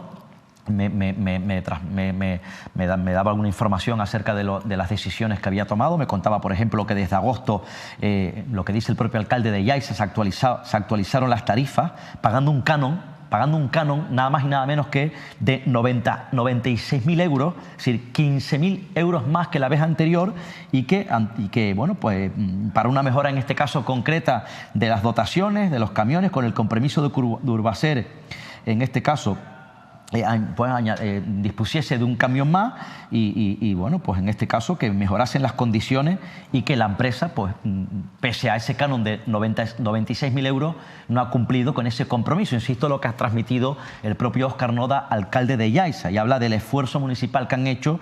Bueno, pues han creado un informe, han realizado un informe sobre esos supuestos incumplimientos que denuncia el ayuntamiento de Yaiza, y anuncia el propio alcalde que habrá sanciones. Yo creo que esta es la noticia. Habrá sanciones, según ha anunciado el propio alcalde de Yaiza, Óscar Noda. Bueno, y vamos a volver a Tenerife, porque de la entrevista a Aaron Afonso también queremos extraer un corte interesante por una situación que está ocurriendo con el grupo del Partido Socialista en el Cabildo de Tenerife. Creo que antes, cuando le preguntaba a Tomás González por el Cabildo de La Palma, dije el grupo municipal. No, hombre, los grupos municipales son los ayuntamientos.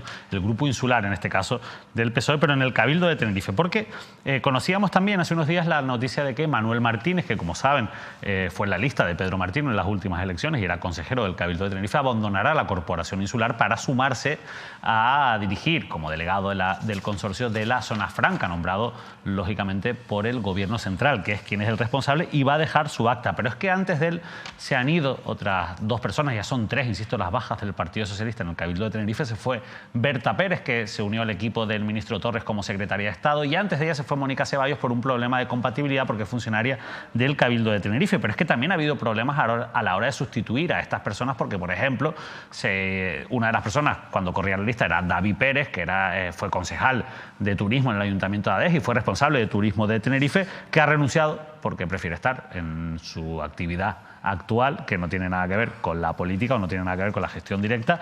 Y también otra de las personas que debería entrar, que es Luis Beltri, ha sido también fichado como parte de ese equipo de asesoramiento al ministro Torres. Por tanto, quien parece que va a entrar en esta ocasión es Lisquel Álvarez, que fue en su momento la responsable de Acción Exterior. Por cierto, era la persona que traía a los nómadas digitales cuando gobernaba el PSOE.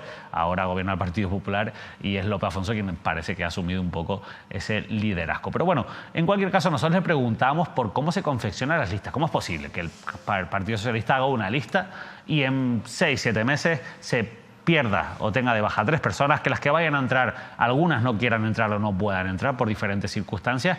Al final esto demuestra, bueno, pues una falta cuanto menos de planificación a la hora de confeccionar las listas. Y nosotros se lo preguntábamos a Aarón Afonso, portavoz del PSOE en el Cabildo de Tenerife. Quizás esta lista no se conformó pensando en un escenario como el actual. Yo creo que la conclusión es que la oposición es dura y eso hay que reconocerlo, y es verdad. O dicho de otra manera, es que si llegan a gobernar esto probablemente no hubiera ocurrido. Probablemente sí, depende de las connotaciones, pero a lo mejor no de la misma manera. Evidentemente hay una situación muy clara que tiene que ver con la incompatibilidad por ser funcionaria de la propia corporación insular, como es el caso de Mónica Ceballos, que si se hubiera gobernado no se hubiera dado esta circunstancia. Gobernando, pues no sé si en ocasiones se producen, pero no sé si al final otros equipos de otras administraciones tocan en la puerta y se decide desde el punto de vista estratégico que es oportuno reforzar esas otras administraciones, ¿no? Pero es cierto que al final hay que hacer una labor, en nuestra opinión, concienzuda, desde la oposición, con los mimbres que tenemos. Desde el Partido Socialista creemos que tenemos una responsabilidad enorme desde la oposición, porque al final somos el primer partido, la fuerza más representativa de la isla de Tenerife, y cuando conformamos la lista lo hacemos con un conjunto de hombres y mujeres que entendemos que de manera equilibrada van a representar los intereses de Tenerife. Y es verdad que en las distintas posiciones, cuando se producen salidas, vendrán compañeros y compañeras que cubren esos espacios. Y los perfiles son distintos. Evidentemente, cuando tienes responsabilidades, conformas una lista compensando en las responsabilidades competenciales que va a asumir cada uno.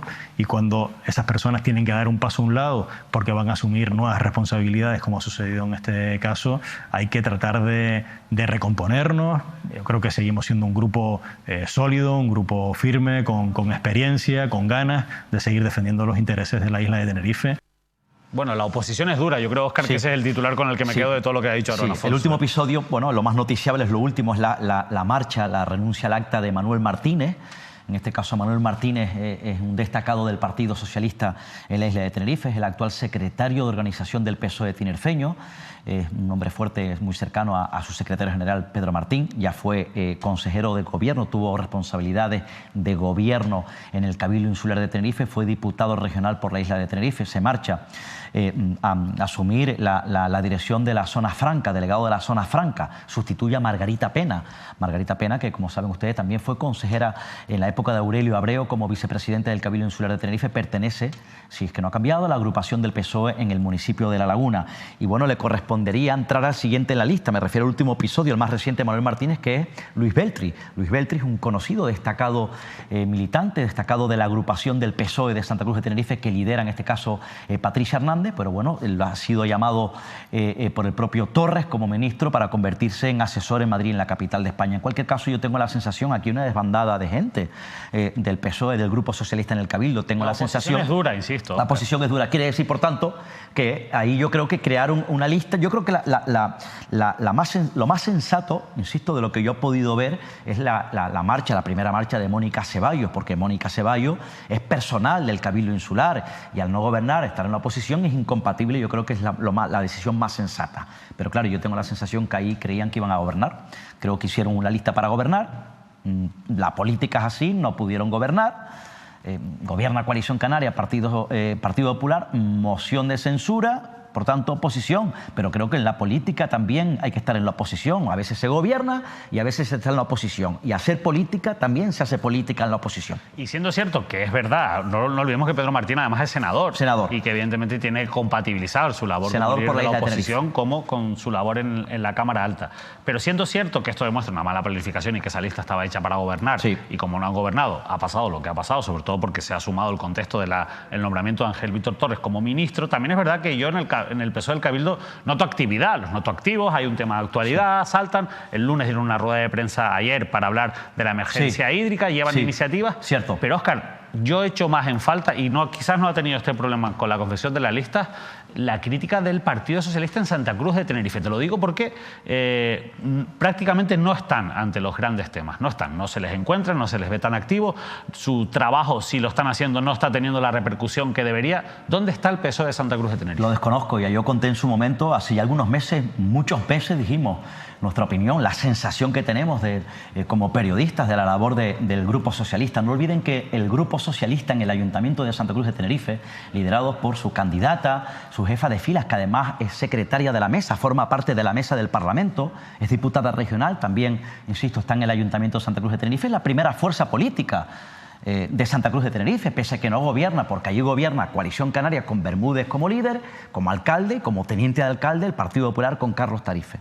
Si tú me preguntas dónde está el Partido Socialista en el Ayuntamiento de Santa Cruz de Tenerife, yo soy claro, el Partido Socialista en el Ayuntamiento de Santa Cruz de Tenerife no está ni se le espera.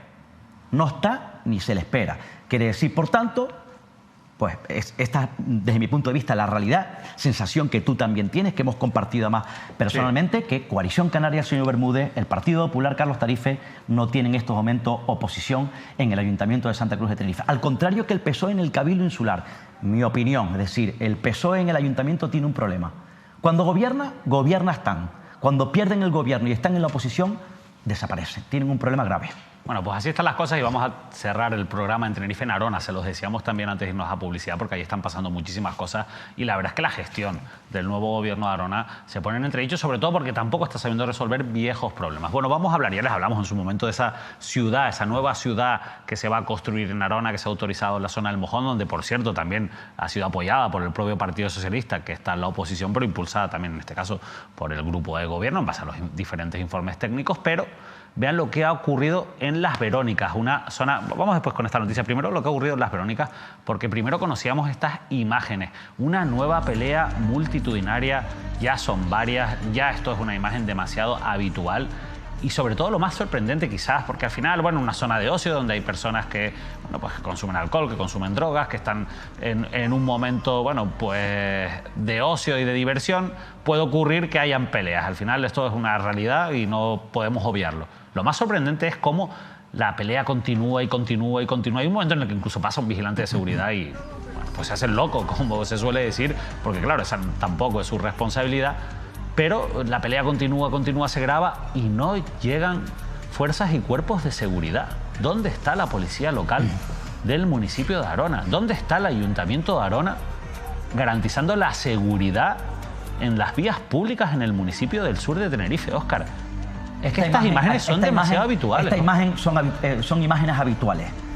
Ya ha ocurrido, y es triste decirlo, en varias ocasiones este tipo de episodios, estas peleas, ahí hubieron agresiones, al parecer, según podemos presenciar, alguna paliza entre estos jóvenes, gente por los muros, y esto ha ocurrido. Esta es una zona importante que además trasciende, este tipo de imagen trasciende al exterior, en este caso sobre todo a algunos países, Gran Bretaña, que es el principal o el británico mercado turístico del sur de la isla de Tenerife, concretamente en especial en la isla de Tenerife. Y este tipo de imágenes dañan la imagen turística de Tenerife, dañan la imagen turística del sur de la isla, de Arona y de Canarias.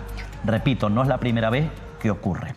Yo desde hace muchos años mantengo conversaciones cuando ocurren este tipo de episodios. De hecho, la tuve antes de ayer. La primera llamada que hago es, porque ayer lo hice directamente, es a Víctor Sánchez. Víctor Sánchez es un empresario del sur de la isla de Tenerife. Víctor Sánchez es el presidente de la Asociación de Empresarios Las Américas Costa Deje. Y siempre que veo este tipo de imagen le llamo y le pregunto su sensación, qué piensan los empresarios. Los empresarios están ya cansados, están aburridos, insisto, porque daña al empresariado y daña al turismo, ese principal motor económico del archipiélago. Y esta es una zona importante de Arona, zona de ocio. El ocio es importante turísticamente. Para atraer a turistas también tienes que vender un ocio de calidad, y eso no es ocio de calidad lo que ocurre en Las Verónicas, y ellos están reclamando más medios policiales, pero sobre todo están reclamando una cosa.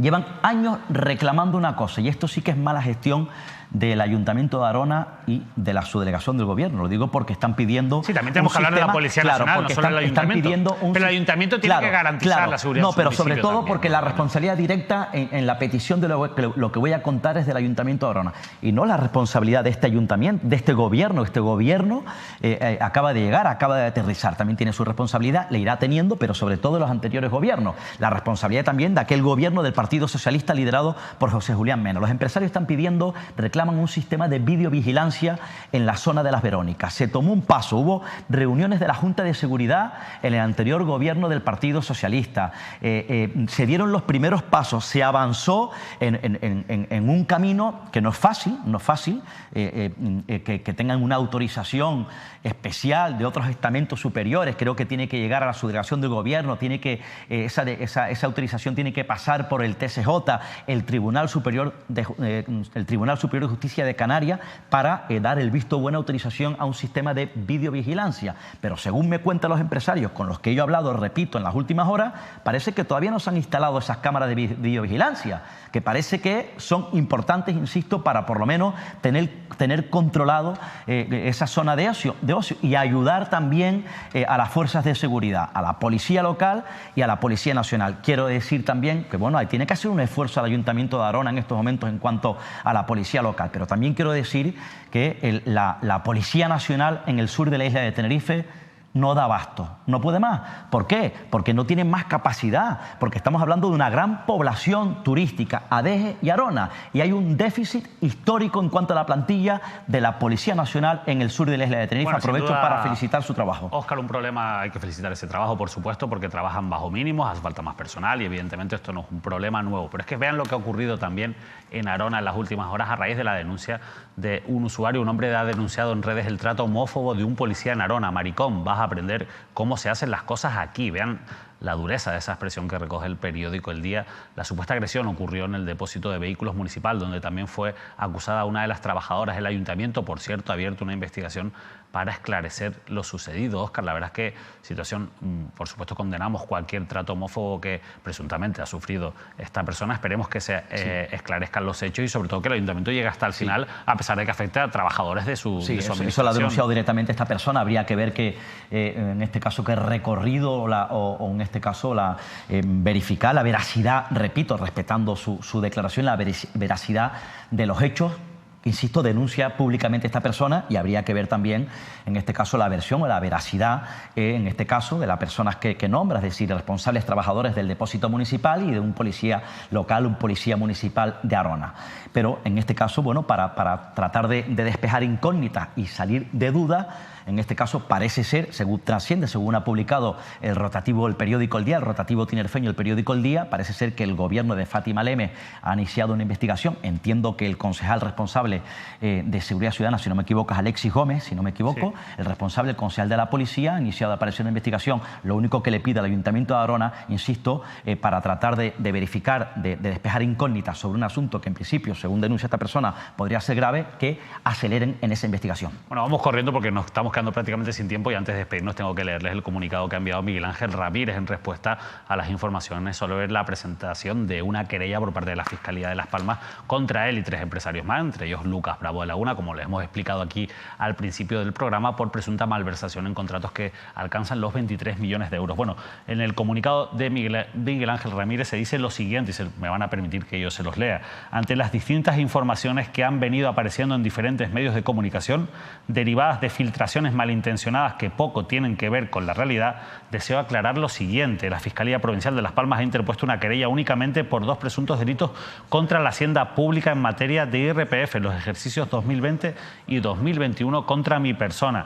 Consta en las actuaciones que la propia Fiscalía Europea, a quien se le dio traslado de los hechos objeto de la querella, decidió no investigar ningún otro delito al no apreciar indicios de su comisión. Jamás vendí u oferté, dice Miguel Ángel Ramírez, producto sanitario alguno al Servicio Canario de Salud, con el que nunca establecí relación comercial. Mi labor consistió únicamente en la intermediación, en un contexto de máxima dificultad y extrema urgencia para satisfacer las necesidades de la sanidad pública. Lamento profundamente que alguien pueda afirmar que no se entregaron 10 millones de euros en material contratado a cualquiera de las empresas mencionadas. Esta afirmación es rotundamente falsa. Se entregó todo el material contratado en perfecto estado, condición indispensable para satisfacer los pagos. Este es el comunicado de Miguel Ángel Ramírez, la versión del presidente de la Unión Deportiva Las Palmas, ante pues esta noticia que hemos conocido en la tarde de hoy. Habla de filtraciones malintencionadas, pero la realidad, y lo que no puede negar, es que hay una querella presentada así lo comunicó por la Fiscalía de Las Palmas. Sí, situación tensa, de máxima tensión en estos momentos en Canarias a cuenta de las mascarillas. En cualquier caso, esta es una noticia importante, es decir, porque es la versión de uno de los implicados, el empresario y presidente de la Unión Deportiva Las Palmas. Veremos poco a poco qué recorrido va teniendo esta nueva causa, la tercera en Canarias relacionada con la compra de mascarillas. Bueno, dejemos trabajar a la justicia, que evidentemente aquí también hay un trabajo de la Fiscalía. La Fiscalía no presenta una querella porque sí, y veremos qué recorrido, y seguramente iremos conociendo nuevos datos en próximos programas. Óscar, de nuevo un día muy intenso de periodismo. La verdad que ha sido un placer, como siempre. Muchísimas gracias, David. Muy buenas noches a todos. Bueno, ya lo han visto, casi 2 horas de periodismo aquí con el compañero, con Óscar Martín, y es importante incidir en un mensaje. Nosotros aquí este programa lo hacemos con completa libertad. Los contenidos que tratamos aquí los decidimos prácticamente de manera conjunta entre Óscar Martín y yo. No nos ponemos filtros, no tenemos filtros de ningún tipo, y no nos ponen filtros desde la dirección de esta casa de Mírame Televisión. Decimos e interpretamos la realidad como consideramos oportuno en base a nuestro criterio profesional, a nuestra formación y a nuestra experiencia. Y digo esto porque es muy importante tener claro, y es fundamental, que no haya censura en los medios de comunicación, pero especialmente en las televisiones y radios públicas. Por eso, antes de despedirnos, quiero volver a condenar el ataque a la libertad de expresión que ha sufrido un compañero, Paco Pomares, en un programa de la Radio Televisión Canaria en Conecta Canarias. Esa no es la realidad de la mayoría de los trabajadores y trabajadoras del ente público. Incluso algunas voces ya se están manifestando en las redes sociales criticando valientemente, porque a veces no es fácil dar estos pasos, esta censura que se ha producido esta tarde en el programa Conecta Canarias, en la que se ha impedido a un colaborador habitual como es Francisco Pomares informar sobre esta querella presentada contra el presidente de la Unión Deportiva Las Palmas, Miguel Ángel Ramírez. Habrá que preguntarse por qué. En cualquier caso, nosotros condenamos cualquier tipo de censura en los medios de comunicación, especialmente en las televisiones y radios públicas. Nos despedimos, que pasen una feliz noche y volvemos con muchísimo más contenido en próximos programas, próximos análisis de la actualidad aquí en Canarias al Día.